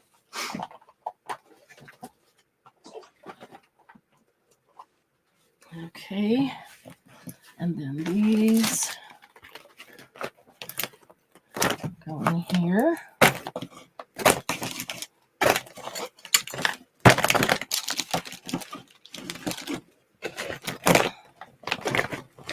Margie, you didn't see how the stuff looked on the table. It's amazing. That's this on the thermal paper roll. Yeah, it looks really cool.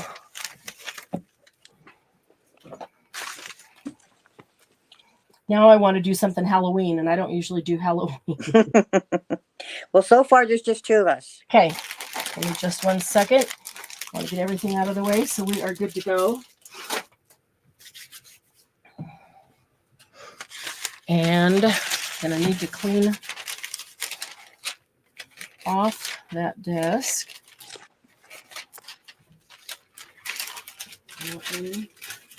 Can go there.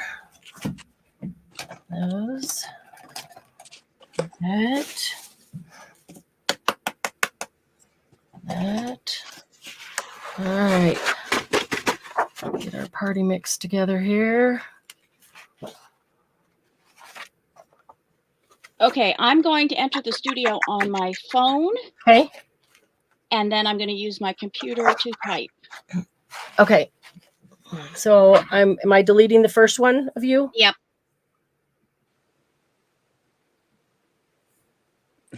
Yes, Sylvia, you understand what Moab meant. Okay.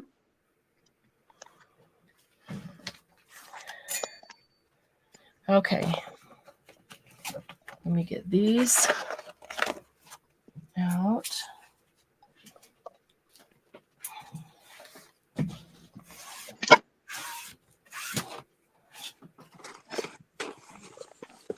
All right, now before any heat gets to this desk, let me wipe this down with a baby wipe.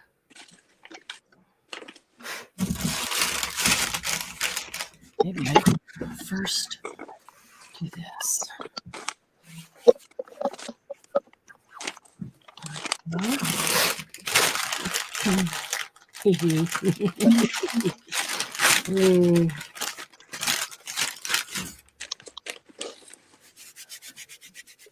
I could just step across the hall and wash my hands, I suppose.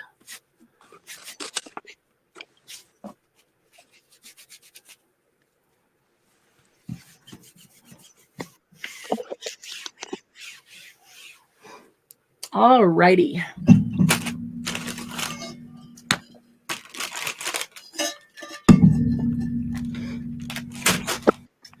Find my pen. Okay, so thermal rolls. You said there's 2 of you, so I assume that's you, Glynis. There's now 3. Okay. Wendy, myself, and Sylvia. Wendy, Glynis, and Sylvia. Okay, got it. $1 hot buy. Except for Sylvia. Sylvia's $10. Sylvia wants 10 for $10? No, I'm charging her $10. Okay. Well, Sylvia, I'll just throw in 9 more for you then. Oh, and Penny would like and one. Penny, you got it. Thank you, ladies. Okay. Oh, I still feel like I have sticky hands. Give me a second here. Do you have any wet wipes with you? Yeah, I'm using baby wipes. Yeah. Oh, no, DM's here now. Let her in. Oh, no, she's in. She's just testing her YouTube. Yeah. She's in. Okay. So, all right, I'm going to tell you. Oh, just a minute. Oh, go ahead. Sylvia is paying for pennies. She's going to gift it. Oh, how sweet. Okay. Thank you, Sylvia. Congratulations, Penny. Gifted by Sylvia. Okay. Got it. Okay. Anybody else need a thermal roll before we move on?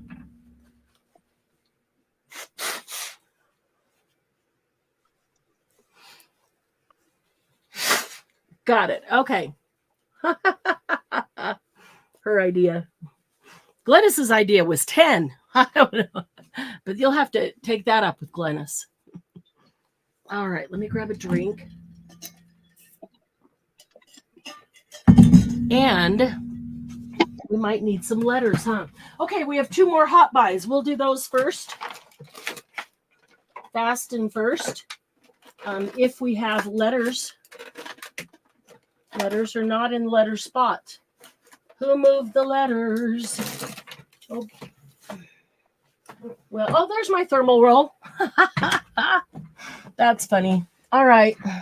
Letters are not in their spot. Somebody. DM, where'd you put the letters? I didn't touch your letters. Sure. I barely went into your craft room. I gotta blame somebody. I know. Oh, that is dying fast. Let's see. Probably only need an A and B. Might need an ABC. Well, A.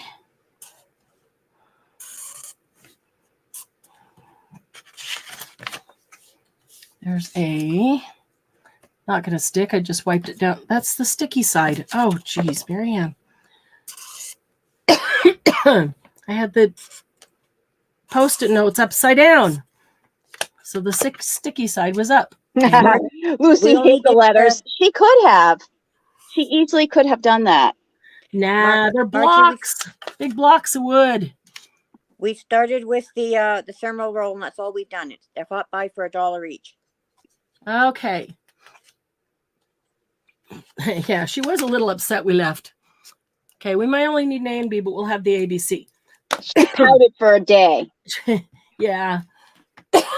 And then she found out that Dawn Marie was so much fun, she just didn't even need us anymore.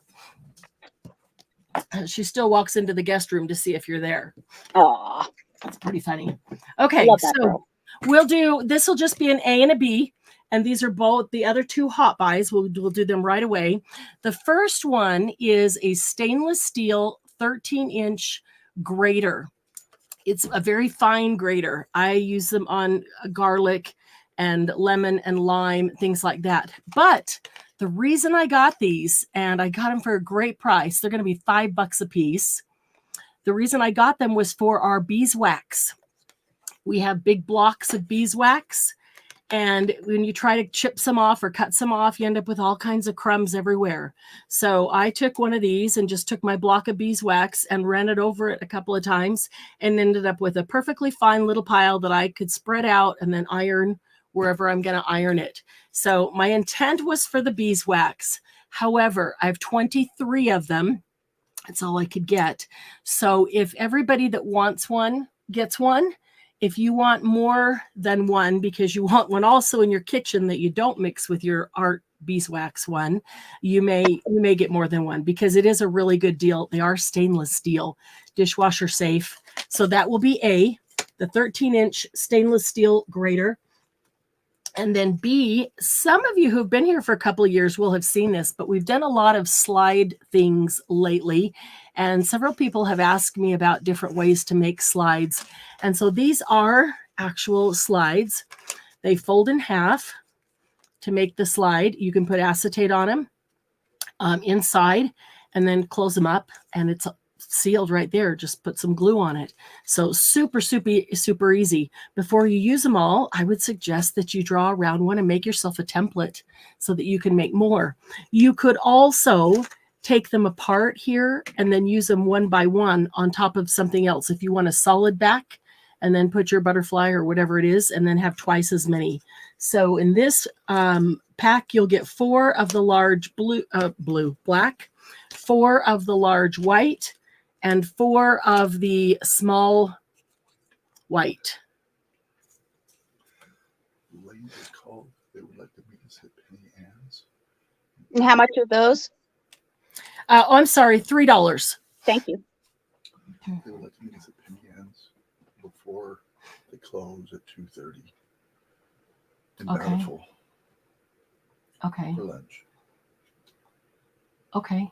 So I just wanted to come And in then here. go to their house. Yes. Okay. All right. So So- that means we need to leave here by 1:30. He'd like to try to meet over there by 1:30. That's why I'm coming back here to tell Okay. you. Well, it only takes us 20 minutes to get there because it's not all the way to their house, right? Correct. Okay. Well, So we have to leave if her we were around 5 or 10 minutes late. 1. Well, no. We leave at 1. We leave at 1, we'll be there at 1:20 and they won't be there. Well, then 1:10, 1:15. 1:10. All right. We got a lot of stuff to do. I know. I have to try to figure out how to go do Okay. the apricots. Okay. All right. Sorry for that interruption. Okay. So we have the stainless steel grater at 5, and we have the slide frames at 3.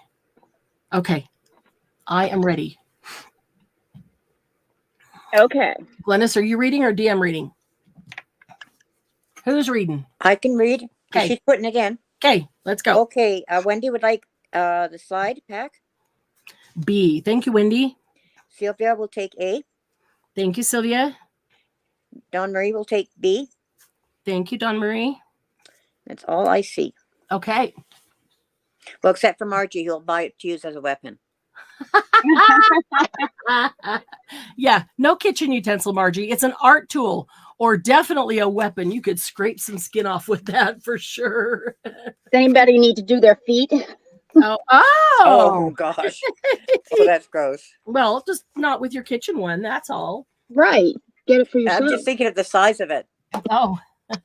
If you have really bad feet. Well, it gives you a lot of room to be able to reach and not have to lean down too far. Okay, Mhm. We've got a lot of books, and I've just got a couple of boxes here, and they're going to be in. Oh, well, I pull the books up. Let me put these 2 up. This will be an A and a B. You can't see the A and B. Blue is A, gold is B. So several people have asked me about doing this. So I brought it up to admin this week and they said, yes, definitely do it. So this is a surprise pack of some of the items that have been in the past subscription boxes. Hi, Christy. So good to see you. You'll have to go back and watch the beginning later where we played with the embossing glazes, because I think you have some.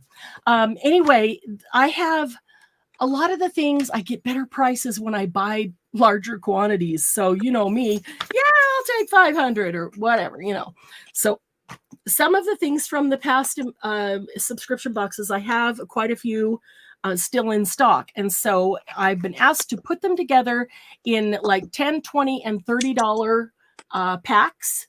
And random, you don't know what you're getting, but you know it's something from the subscription boxes. The B is going to be, the blue is going to be $10. And B, a gold envelope, is $20. I didn't put any 31s together yet this week. Only had one day to do it. So $10 and $20. The value will be greater than $10 and $20. And they're items that are from the past subscription boxes. So lots of teeny tiny cute fun things. So if you would like a $10 surprise pack, that is A. If you would like a $20 surprise pack, that is B. And I'm going to get the books up here while you put that one in.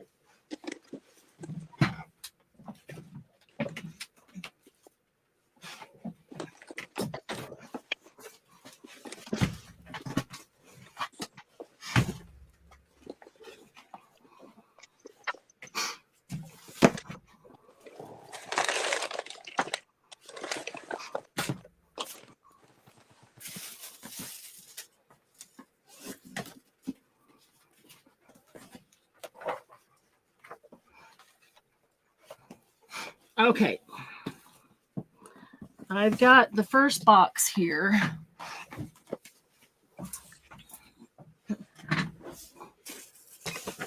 Okay, we have 3 for B. 3 for B, okay. That is the gold. $20. Sylvia wants to know only 1 of each. Nope, you can get as many as you want. I packed 10 of each this week. Okay, Margie. For the gold? For gold. Okay, Margie. Sylvia. Thank you, Margie. DM. Thank you, Sylvia. Thank you, DM. And I'll take a blue. A blue, okay. Glynis, thank you. Okay, perfect. And I'm going to try to pack some more each week and have them ready for the sale. And I may pack some $30 ones as well with some special extra things in it. Okay, so I've got the first box of books here. They are all random. They are not like all the old ones together, all the older, all the oldest. They're just here. So in the interest of time, because somebody just told me that I have to be done at 1, we will just go. Okay. A is called the Young Craftsman Popular Mechanics Press. Not that it's anything so awesome, but it's a very old book, and so the paper is awesome. 1943, and this one has tons and tons of old images. That's what I liked about this one. Craft with coconut shells. If you like the old images, the vintage, and well, if you have a youngster that likes to figure out how to make things, that is pretty cool. B is called Thermodynamic Properties of Steam. And I love the paper in this one as well. I think this one is 1936. Yep, 1936. Great paper. Lots of notes in it from the engineer that had it. And lots of tables, which are very cool for collaging. Some tissue paper, things to pull out. A lot of good engineering stuff in there. We're writing on the back there. And C is called Costume 1066 to 1966 by John Peacock. And the whole book is just full. Oh, wow. I didn't realize somebody had cut those out. Didn't even look at it. Okay, so 2 of them are cut out. Let's flip through the rest of it. That was actually my thought, that there are tons of costumes in here. Would be very cool to cut them out and use them. I mean, how many individual people do you have on here? If there's like 8 on a page, however many pages, if there's 100 pages, that's 800 images. And how much are they going to be going for? And this is going to go for 4, 4 and 5. 4, 4, 5. Okay. Know how to craft with coconut shells. Right. I'm not wearing one, Margie.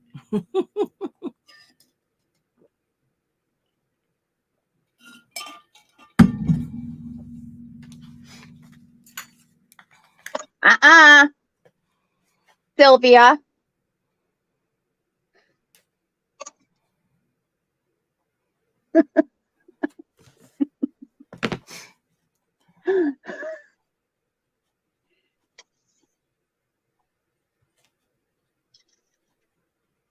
Okay, you tell me whenever you've got them, and I'll be ready.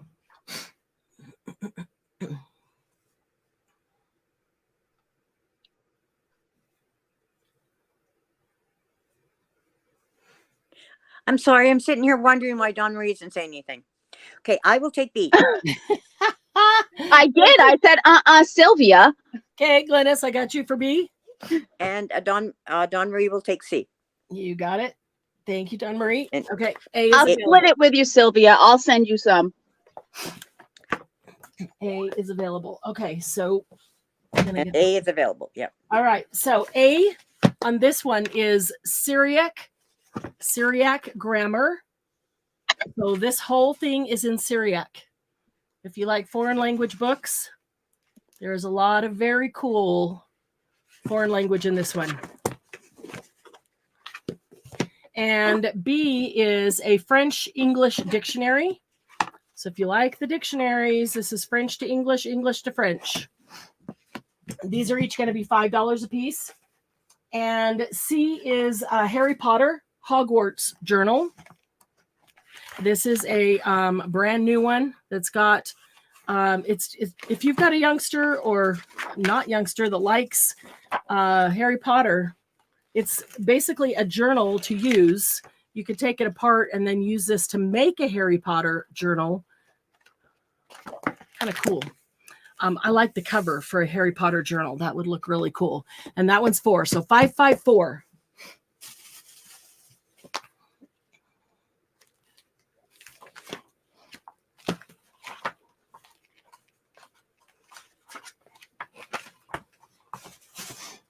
I hope I spelled Syriac right. Syriac. Mm-hmm.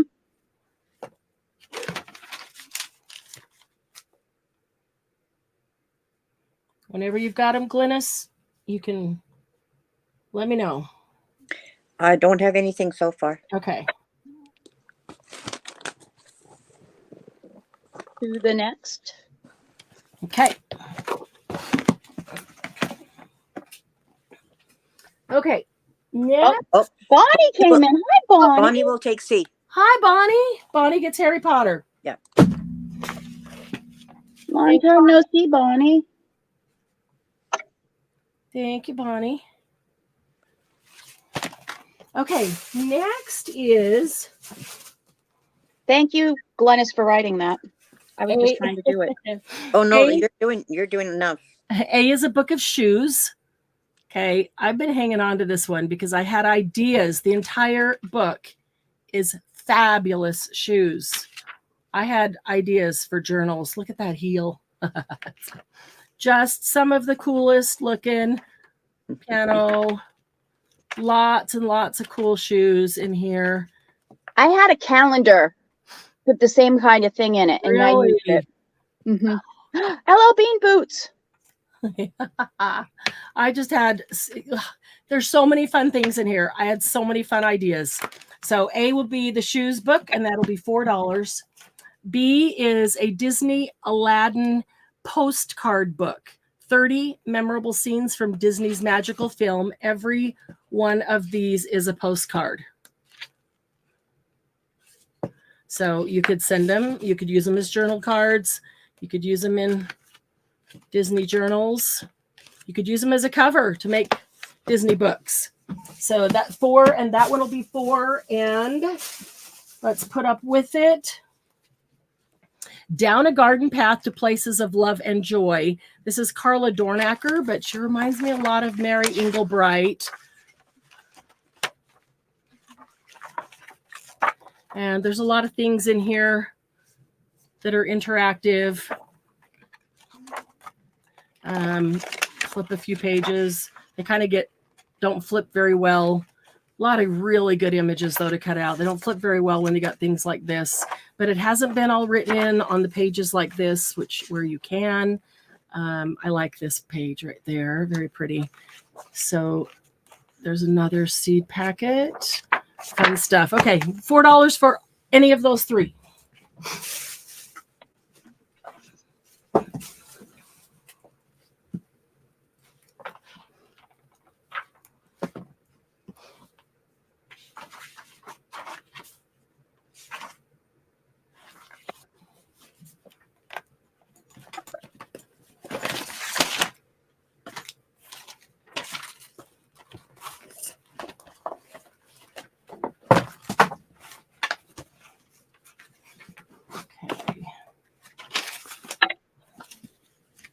Sorry, I forgot to unmute myself. I was wondering why you weren't writing it down.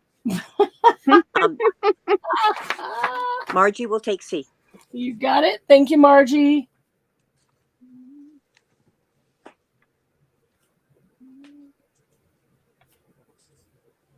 Are you also writing these down, DM? Yes. Thank you.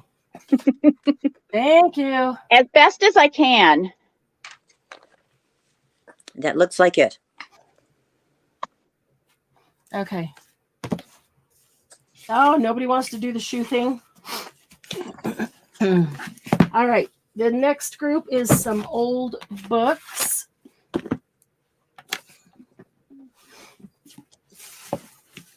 A is, I don't know if you can see the debossing on there. The Autobiography of Benjamin Franklin. Poor Richard Almanac and Other Papers by Benjamin Franklin. So this is, I was looking for the date and I didn't see a date on it, but this is that paper that feels like cotton. It's really yummy and it's already distressed. So you hardly even need to distress the edges if you don't want to. I was looking for images. Don't see many. This is mostly for the amazing paper, or if you wanted the book for Benjamin Franklin. Okay, that is A. B is James Reed, Building Material Merchant. Okay, this one is 1928. And I think you can probably see the aging. We got a signature there. Yeah, there's a signature right here, which is really cool. And I love the aging on these pages. This is a little bit smaller, just a hair smaller than the first one, but the aging on the pages is remarkable. And C is The Life of George Washington. And it has a signature there. And the first couple pages are torn out, so I can't see the year. But let me tell you, it's old. It's old. It's had, looks like a little bit of water damage, which I was totally okay with because it adds to the distressing. But the paper, you can tell by the feel of the paper, it's cottony, but it's thinner. They used a really thin paper way back then. Prices while you're going through them? I'm sorry? Prices? Oh, prices. We'll just do $4 for all of them. Okay. These, I really need to move all these books out because we've got a lot of new products coming and I've got a ton of books still. So we're just going to do them less than I would normally, or maybe you should, but they need to go. What is that? That's the Benjamin Franklin. Okay. Sylvia will take B. James Reed. Thank you, Sylvia.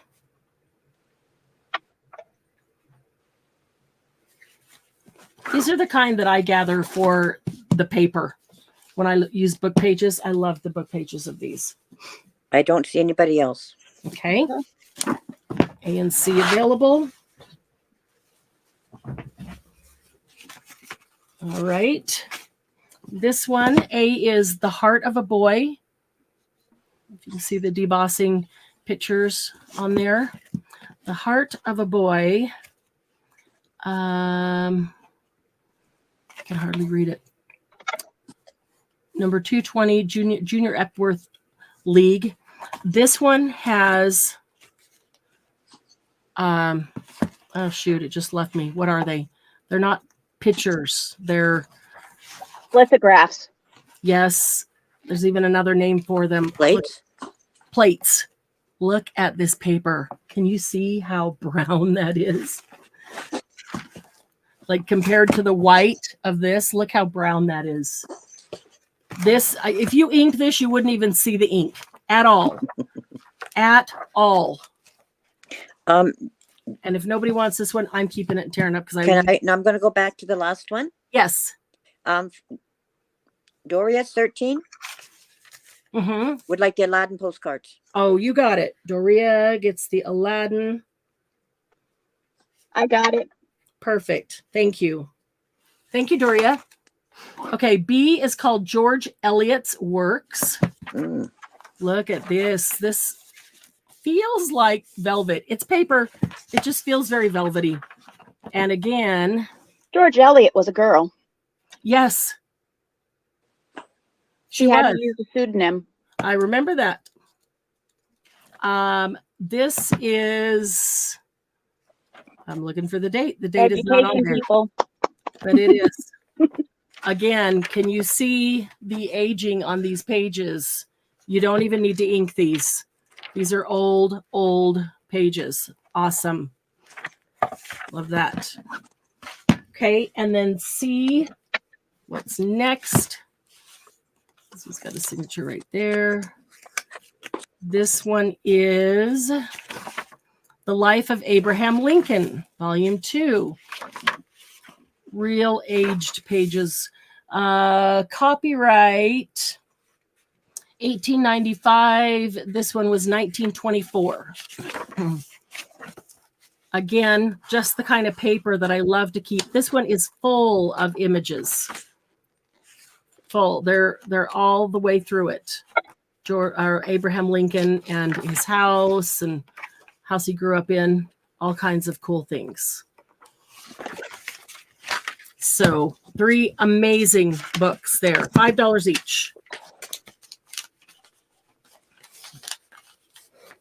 Some of these are even less than I paid for them, but we've got to move them. We've got to. I can't keep hanging on to them because I can never use them all. And we need to all the new stuff. Go ahead. Sylvia will take B. You got it. That one is George Eliot's Works. Thank you, Sylvia.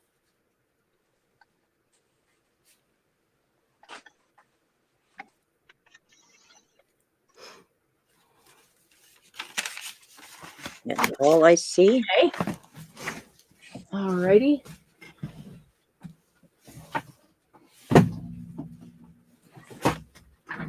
Okay. Some little books. First one is The Lady of the Lake.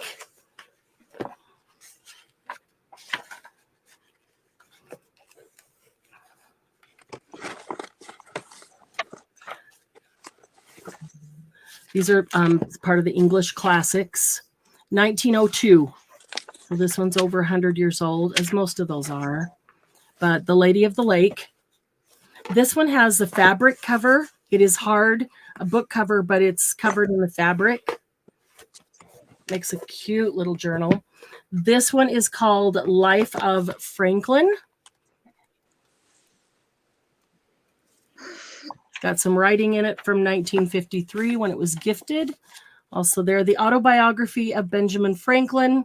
And this one was published 1860. And these pages are gilded. You can see the gold there. Smaller writing, nicely aged. But look at this gorgeous cover. that's embossed and debossed, both front and back. Very cool. And then C, let's see. C to go with it. Oh, I love these. These are my absolute favorite kind. This one is the works of George Moore. So this is The Lake, 1932. And these are deckled edges, thick cotton pages. Just love the paper, the deckled edges, thick cotton pages. And I love these covers to use as journal covers. So A, $5, B and C, $8. Oh, that's killing me. 588.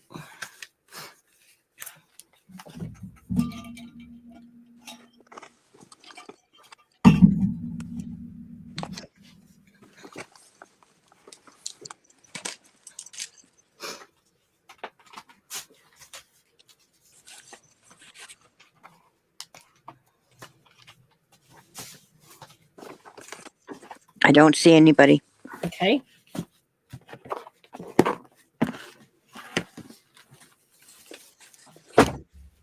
Okay. A is called Garlic. This has some writing where it was gifted 2003. And this one has some fun images in it, but it's a garlic compendium. All kinds of recipes with garlic, some cool images. But if you do, if you like garlic, it's a great recipe book. But if you do recipe journals or kitchen journals, that's a fun one to break apart for that.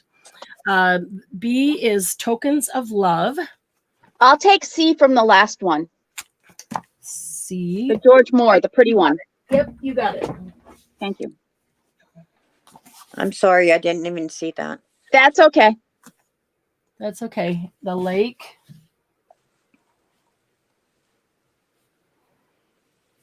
Okay. All right. So Tokens of Love. This one is just chock full. It's already come apart, so super easy to take apart and use that as a journal cover. But look at all these images. This one is just chock full of very cool images to use. I mean, there's literally hundreds of them. Cut these apart as little faux stamps. Those two. Very cool. Old, new flowers.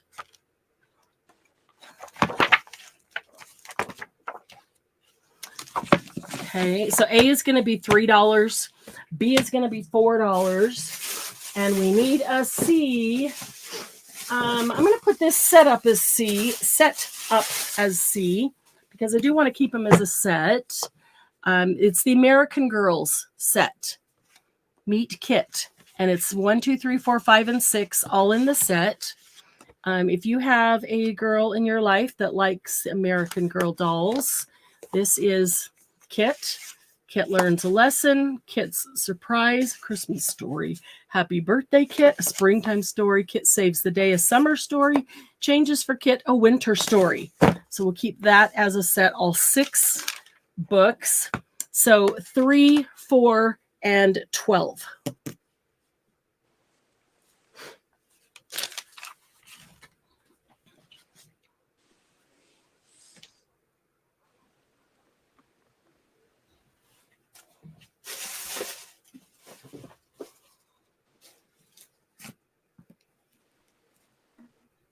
And maybe I should ask, what kind of books is everybody interested in today? Because I've got all these boxes here, so I could pull out the ones that are of greatest interest. I'm looking for nature books, animals or birds or. Okay. Sylvia will take A and B. You've got it. Thank you, Sylvia.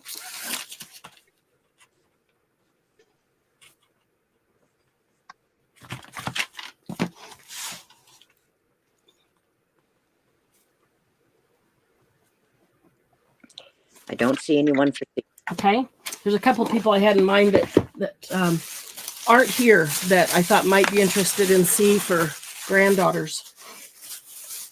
No, Sylvia, what? I don't know what you're saying no to. No, what? Julie got B. Oh. She wants Julie to have B and she'll take A. Yeah. Julie, okay, you got it. Tokens of love can go to Julie. Thank you, Sylvia. Julie M. Okay, got it. Okay. A and B, they're the same kind of book, but different. So it is literally a book of newspapers. Really, really old. Something on onion skin in here. But these are Chronicles, News of the Past in the Days of the Bible, from Abraham to Ezra. A publication of the Reubeni Foundation in Jerusalem. And so the book opens this way, and then the whole paper, look at the aging on this paper. I hope you can see it because it is fantastic. I love the paper. It feels marvelous. It's got great, this is just the outside. Look at the inside, even more. The whole paper is dark and the edges are even darker on the inside. I don't think that comes across in the on YouTube, but trust me, this is tan and with a nice dark edge. We get in here, this is brown with a really brown edge. I would not ink this page at all. This is fantastic for collaging, because when you put the collage medium over the top of this, it turns even darker and looks even older. They're really cool when they're collaged. That's a cool idea. There are tons and tons of pages in here. In fact, I can show you.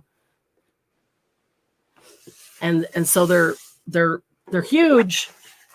They're huge. They're 20 inches. It's 20 inches long this way when it's open. So that makes it about 10 inches this way.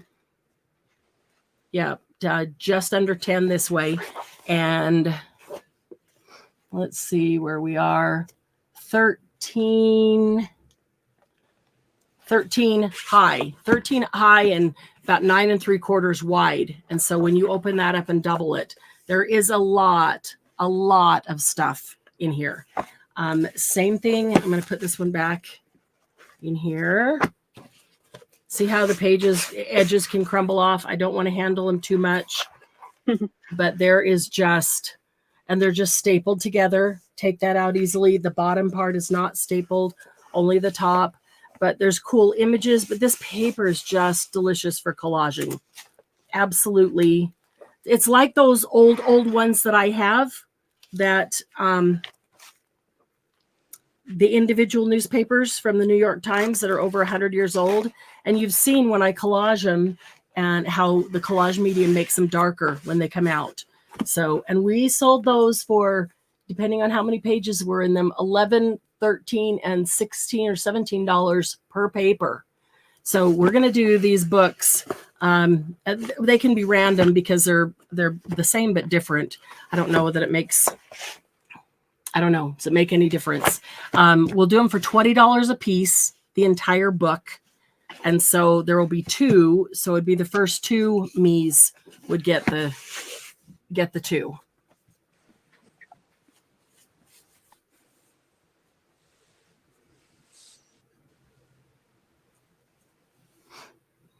That's a good buy. Yeah, it really is. So you really don't have to put an A or B in, just put a me and you'll get one of them. Yeah. Okay.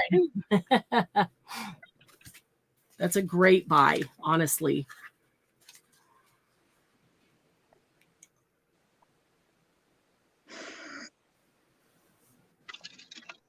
I don't see anyone. Mm-mm. Okay. Okay. If you like that old collage paper, this is a killer deal, honestly. Not going to get too many deals like that because I usually sell them separately, because when I buy them, they charge by the paper. Okay, let me move this box, grab another box, and see if I can get some different types of books. Did anybody else put in there, Glennis, things that they're interested in? No one did. Okay.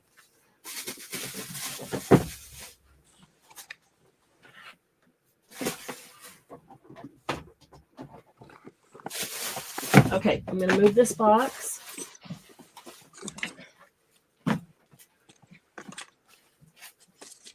Is anybody interested today in those old albums that hold cabinet cards? I did bring a few of those up. They're probably out of my price range. Okay.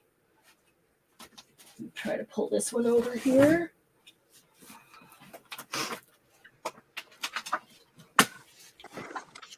Okay, these two are big books, so let's just do an A and a B. The first one is World Paper Money, standard catalog of world paper money, and it just has, oh, look at that. I mean, just hundreds and hundreds of pages. It's really thick. Hundreds and hundreds of pages, every country in the world, what their paper money looks like. So you can just cut out these individual paper monies. There's just like hundreds of pages of that. World paper money, that'll be A. And B is the Visual Dictionary of Plants. So it's got all different kinds of plants and botanicals, and of course talks about them. Some are small, some are large. Okay, and we'll just do those for $4 a piece.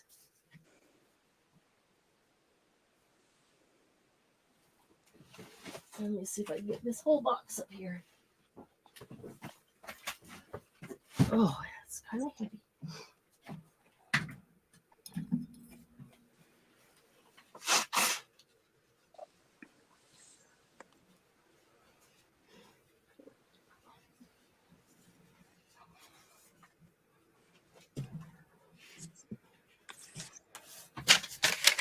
Where did I set my pen? There it is. I will take B. You got it. Visual. Thank you, Glennis. And I don't see anybody for A yet. Okay.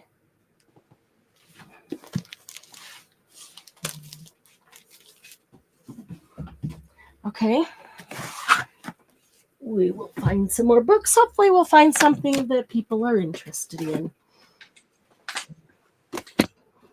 All right. This one is Gooseberry Patch Backyard Gathering. So it's a collection of fresh ideas, recipes, and easy how-tos for entertaining in your backyard.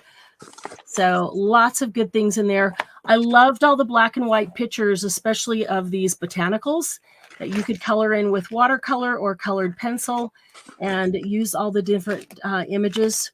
Or if you like all those ideas and recipes, it's a very cool recipe book. So we'll just do that for $3.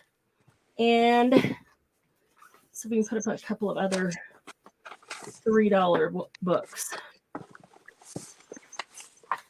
Okay, this is just a good book, and it's full of some good images, all black and whites. It's A Short Guide to a Happy Life, Anna Quindlen.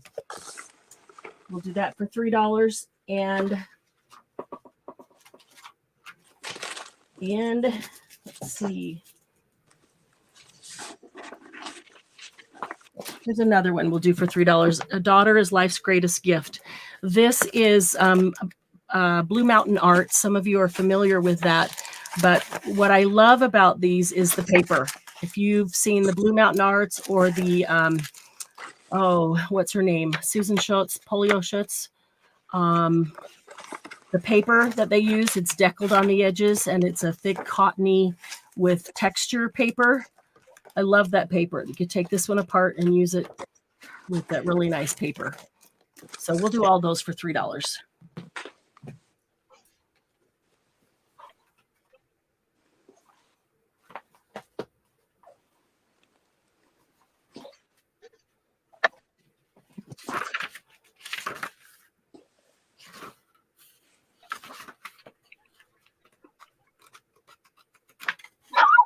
Oh, come on. I don't see anybody. Okay.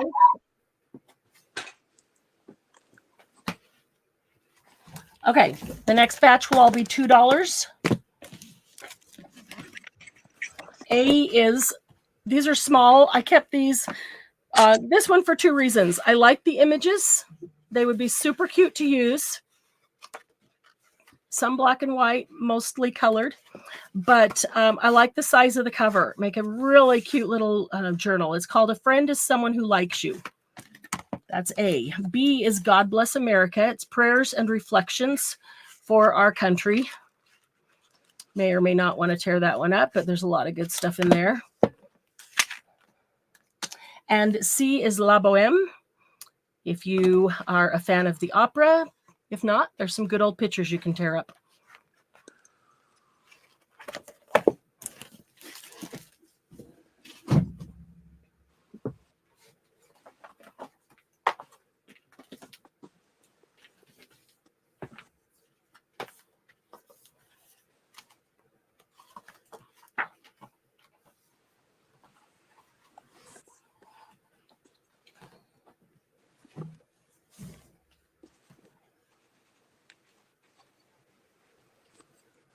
I will take A. Friend. Thank you, Glynis.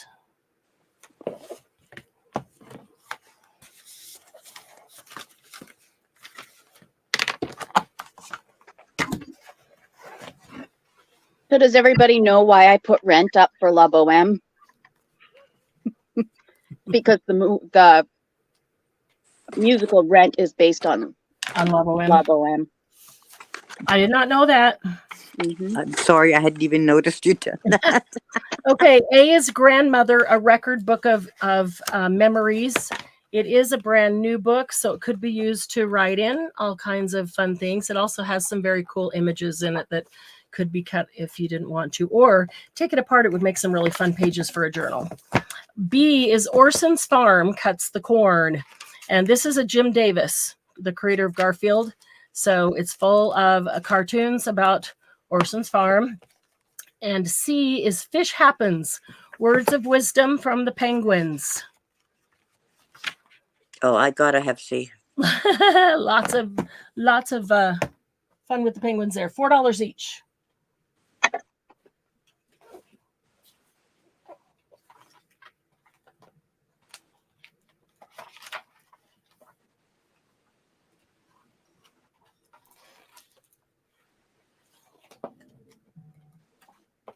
Sorry.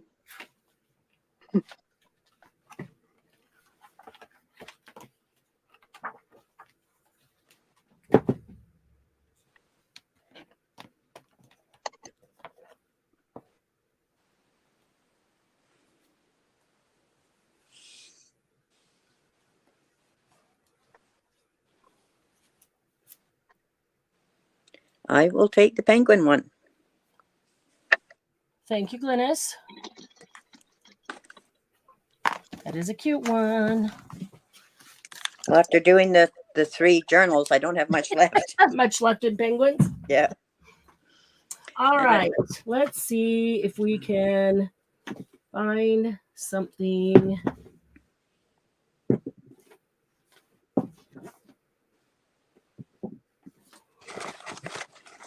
All right. We'll do these for $1 each.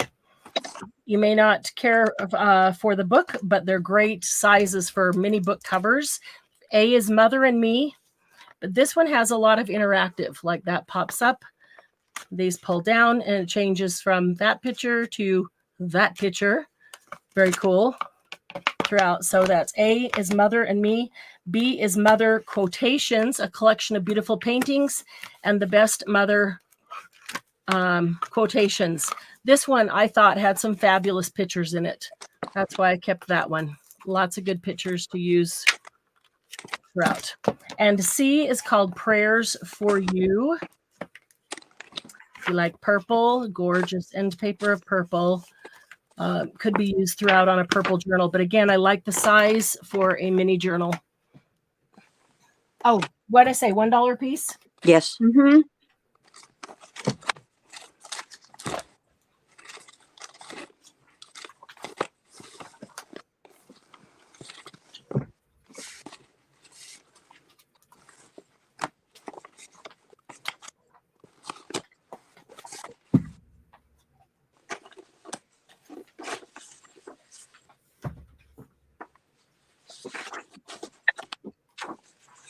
Sylvia will take C. You got it. Thank you, Sylvia. I'll take A and B. Thank you, Dan.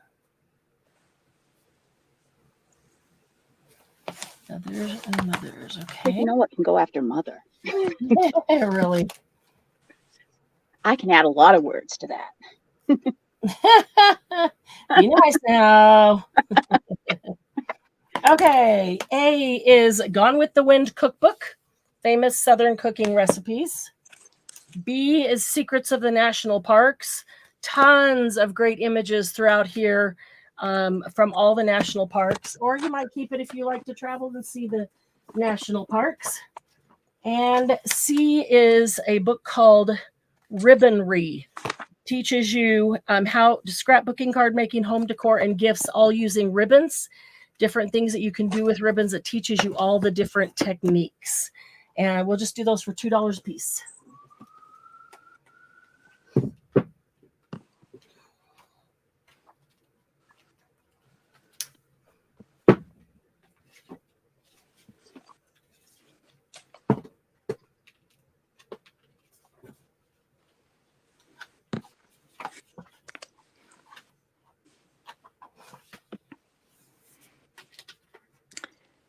I will take B. Thank you, Glynis. Sylvia will take C. Thank you, Sylvia. I'm ignoring what DM put in as the name of it, the first of A. What did she put? Gone with farts. Oh. Oh. Oh, I like to make things fun. Okay, I think you Glynis, should buy it for that. You said Sylvia gets C, right? C, yep. Okay. Making sure I'm right in the Oh right. gosh, Gone with the Sylvia. Wind. Such a long movie. Yeah, but the cookbook could have some interesting Southern recipes. It could. It could. Okay. These are great fairy tale classics. The Story of Snow White and Other Tales. There's some really cool images in here, and all throughout. And they're not huge images, which I really liked. Little Mermaid. There's multiple fairy tales in each one. So that's Snow White and Other Tales. This one is Three Pigs and Other Tales. And C is The Tin Soldier and Other Tales. Let's see if they're all Christmas. The Tin Soldier. Looks like Geppetto. Oh, that was the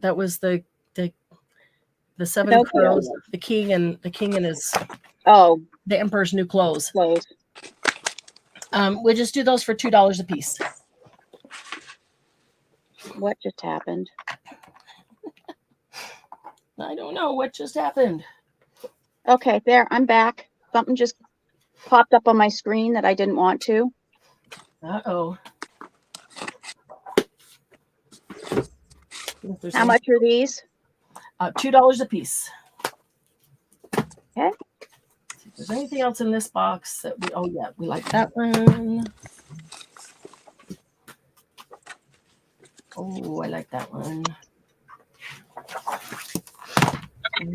Darn it.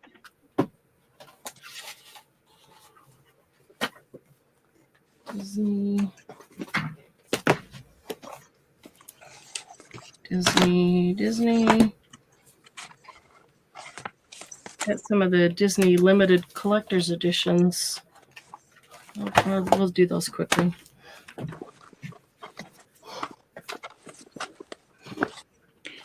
I don't see anybody coming in. Okay. Okay, here are just an A and a B. 2 Christmas ones. This is Santa's sleigh is on its way to Utah. Oh, Christmas neat. adventure. I know, isn't that cute? That's cute. Some really cute images in here. And little owls and all the little animals. It is a cute book. And then this one is the Night Before Christmas.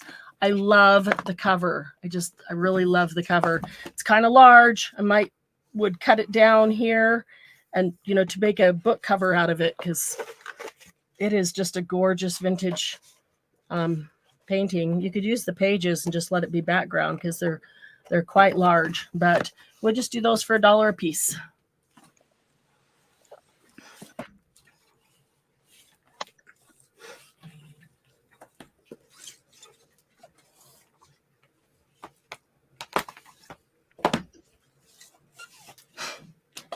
And these are part of the boxes I had a few, last month that where I'm just putting them out for what I paid for them.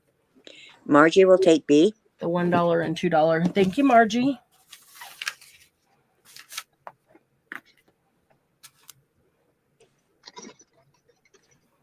I'll take A. Thank you, Glynis.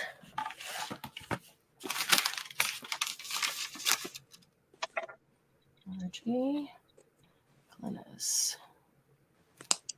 Okay. Okay, here are 3 Disney. A is Monsters Incorporated. B is Finding Nemo, so they're Disney Pixar.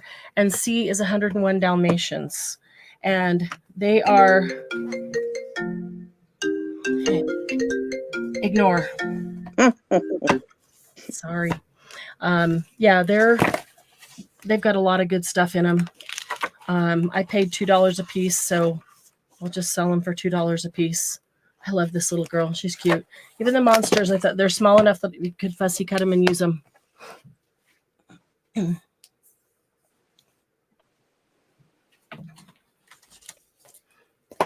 How much a piece again? $2. Thank you. Just what I paid for them. Let's see if they can find a new home.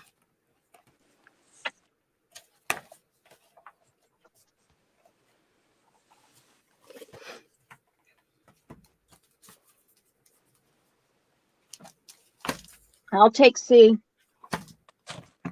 Thank you, DM.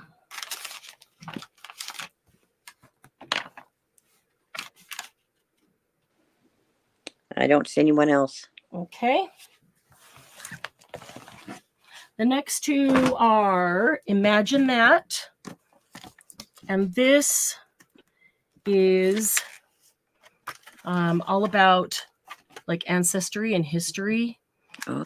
But it has some cool things in here that could be cut out and used, like 1960 to 1969. Beatlemania arrives in North America.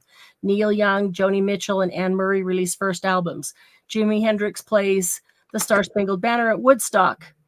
Trudeau-mania is sweeping Canada. Pop artist Andy Warhol paints Campbell's soup cans. 12-year-old Stevie Wonder, 12-year-old, is a smash success. The twist and go-go dance are popular.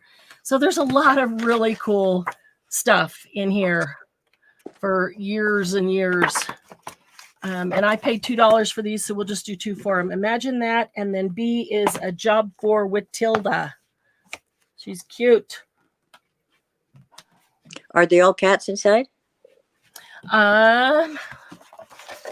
Let's see. There's a spider. Oh, look at all those cats.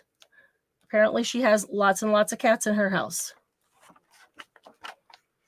There's some flamingos and the spider. Flamingos, cats, cat in the tree, the witch, cat in the pizza, cat in the tree. That's cute.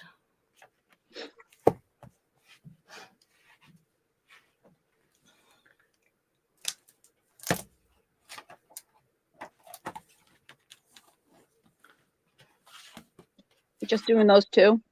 Yes, I'm sorry. Just A and B. Price? $2 each. Thank you. You probably said it and I missed it. But that's okay.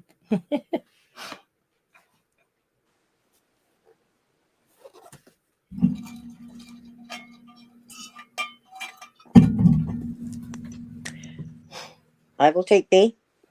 And I will take A. You got it. Thank you. Okay. Imagine. I saw a guitar in there, so you know anything with a guitar. I have it. Totally. Okay. And the last 2 of this group are A and B. Disney Pixar Toy Story 3. It's a limited collector's edition. And Walt Disney Peter Pan. This is one of the thicker books. I guess the whole thing is Peter Pan, but it's like twice as thick as some of the others. Toy Story 3 is going to have all the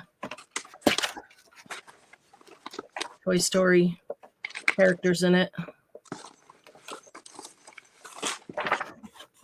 And I paid $2 for those, so we'll just do them for $2. Let's see what else. If I can find something in here that is of greater interest. Anybody interested in Peter Rabbit? It depends on the pictures. Okay. Little rabbit in the woods, little old man by the Thomas Kincaid. knocking at his door. Thomas Kincaid. Get some.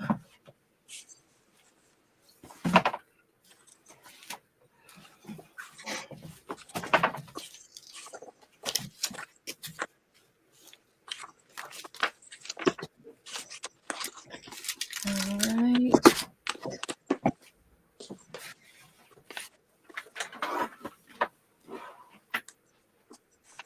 Oh, okay.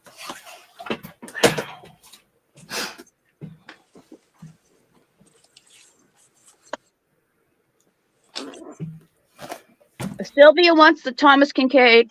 Okay, we'll do that next. So nobody on these, right? And put those away? Mm-mm. All right, Thomas Kincaid. I did tell her I was going to be willing to give up some Thomas Kincaid. Mm-hmm. I love Thomas Kincaid. Okay, this one is called The Child's Garden of Verses. It's a collection of scriptures, prayers, and poems featuring the words of Robert Louis Stevenson and Thomas Kincaid images. So if you want to tear it apart, the images are small enough to use. Lots of great verses in here. Lots of good faith verses. Okay, that's a nice thick one. That will be A, Child's Garden of Verses. And, well, let's just do all of them, Thomas Kincaid. All right, B will be Our Family History. You put the light in your windows by sharing your life with others. This has, as you can probably see, a cushy top. It's not squishy, but it is cushy, almost like it's an album. Our Family History. And it could be an album, or you could take it apart and make it into a different kind of album. But it's got all Thomas Kincaid paintings and then places that you write history from your family, ancestors, your family, your children, whoever you want to. I wanted to take this apart and turn it into a very cool journal. I have, I have more than one of all my Thomas Kincaids, so decided that I could give one up of each of them.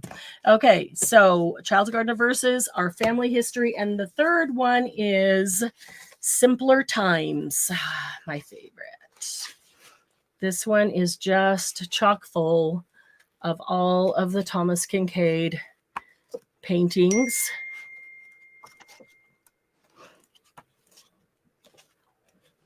Some small, some large. Small ones could be used really nicely on tags or cards. Large ones could be used as pages if you want to tear it apart. I have a hard time tearing this one apart, or any of the Thomas Kincaid, actually. So I bought all of these brand new because I just love Thomas Kincaid. That one's $24.99. This one, remember what it was, probably the same, or $19.99.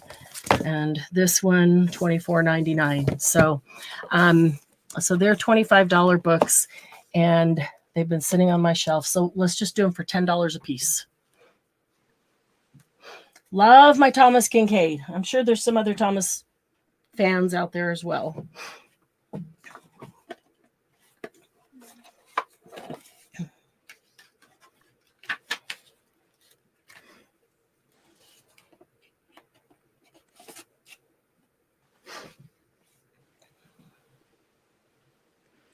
Sylvia will take A. Thank you, Sylvia. I'll take B.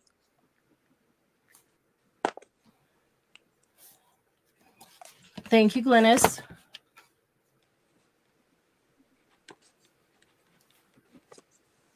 And I'll buy seed for Sylvia. Ah, nice. Thank you, DM. Mm-hmm. Simpler Times DM for Sylvia. So Sylvia gets 2 of them. I know she's a Thomas Kincaid fan. Thank you, ladies. Okay, this, I have several of these. I love to keep these books. They make good journals if you take these pages out and put journals in them. But this one is called Gardening Made Easy, Step by Step to a Beautiful Garden. And it's got a section on everything. Tools, terms, color throughout the year, summer color border, lawn care, basic gardening techniques, everything that you need. But you know that they're just full of all kinds of tiny images. I love to cut these as faux stamps. They're gorgeous. And there's just hundreds and hundreds of them. And then inside, there's always a little bit larger pictures. There's just so many pages and so many ways to use these. So I have a tutorial coming up that these small ones, this size, would be perfect to use, even on the glossy paper. I used glossy paper for this tutorial because sometimes we have a harder time using glossy paper. So I just love these. So Gardening Made Easy, $5. Love those. Ducks at a Distance, a waterfowl identification guide. This is put out by the Department of the Interior, the Fish and Wildlife Service. So it's got all the different ducks, what they are, what they do, all about them. Lots of images to fussy cut out from there. That will be B. And C is the Peter Rabbit Diary for any year. And that is, I love these little pictures, Beatrix Potter. So you can make it any year you want. January 1st, whatever the day is. It's brand new, so it hasn't been used. So there's your diary. There's February, March, and so on and so forth. So we'll do all of these for $4 a piece.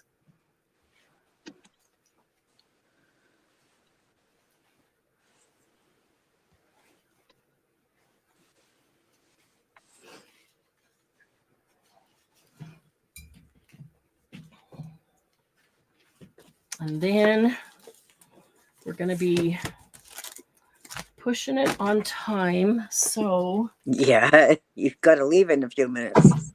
Yeah, I know. Sylvia will take C. Thank you, Sylvia.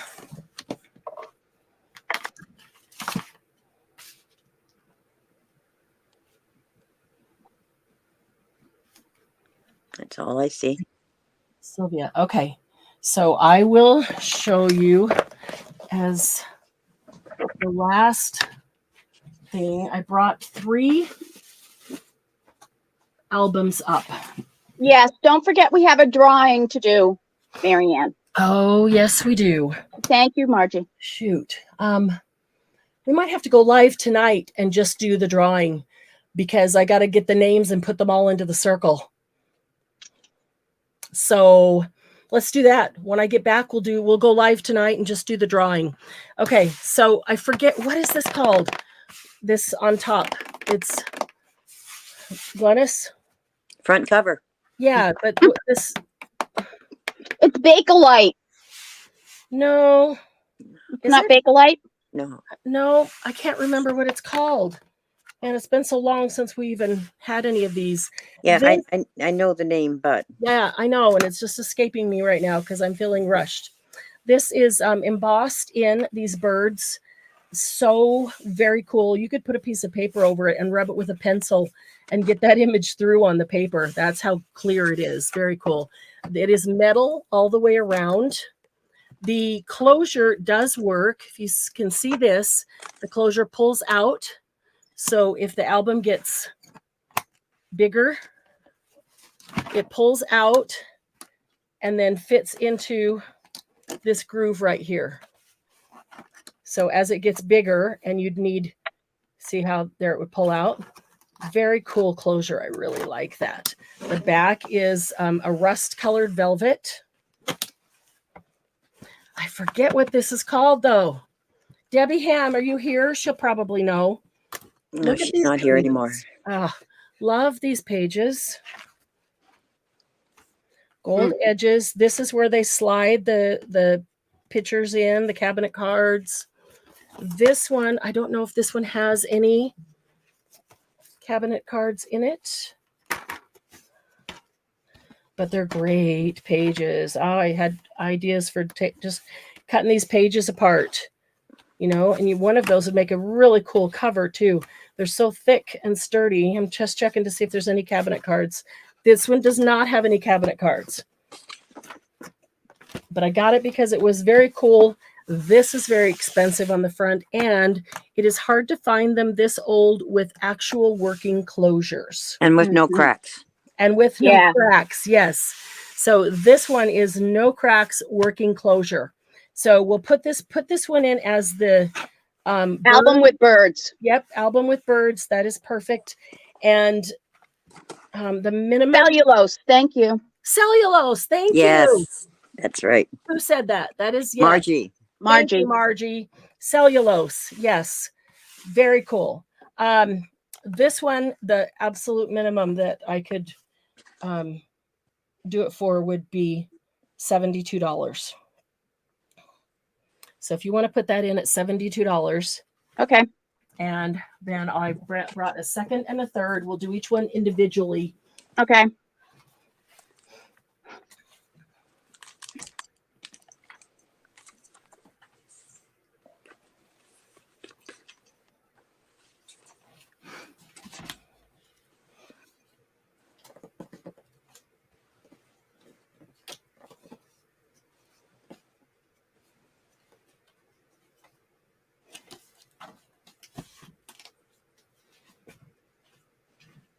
Okay, nobody jumped on it. I'm going to put available.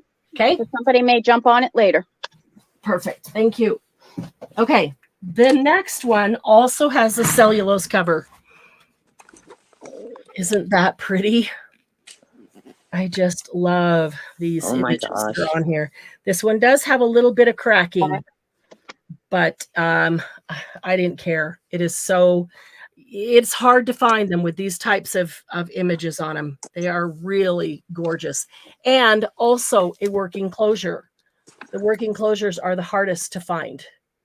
So that one also hinges up as it gets thicker, fuller. It'll expand and make it bigger and bigger. I'm trying to be gentle with it.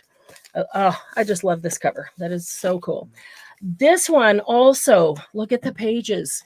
Can you see the gold and blue flowers on them? Oh, I know. That's why I went, oh, the cover's really cool. But then I saw the pages and went, oh, crap. Every single one of them, both sides.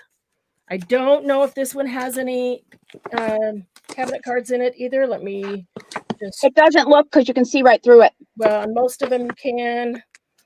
Some of them still have their backing paper on them, but every page has the gold, and this is gold foiled. Oh. Gold foiled and the blue. So cool. I might even throw a couple of cabinet cards that I just have separately random in. The back was a gorgeous purple velvet. It has been worn off most of it. You can still see it on part of it.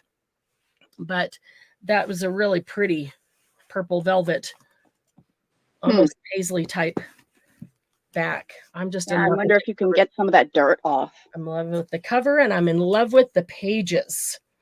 Those separately. Okay, and the working closure. It's always a working closure. The minimum that I can do on this one is $79. So let's put that one in at $79. I called it girl boy cellulose. Okay, that works. Maybe it should be boy girl, whatever. Children. That's okay.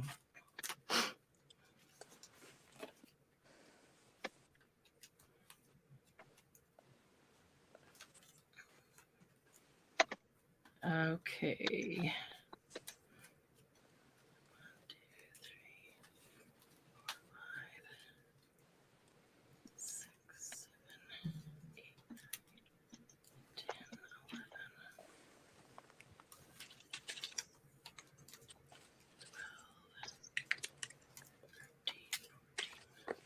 Okay. 16, 17. Okay. Okay. And the last one. Okay. Last one is a mini. I love this one. This one, I had visions of turning it into a really cool junk journal, rehabbing the cover. It's a wonderful and cover. think about all the cool mixed media you could do on this. There's gold and silver. Nothing on the back. Okay, the pages are all gilded, like all of them. This one is full of cabinet cards. I just counted them all. There's 17 cabinet cards in them. Men, women, and a couple of babies up front. A couple of couples. Look at that gilding on the inside. Can you see that? And some writing on that one. So this one, the minimum that I could do on this one would be a 79 as well. And that would include the cabinet cards. Oh, that one's fabulous. I love these little ones like this.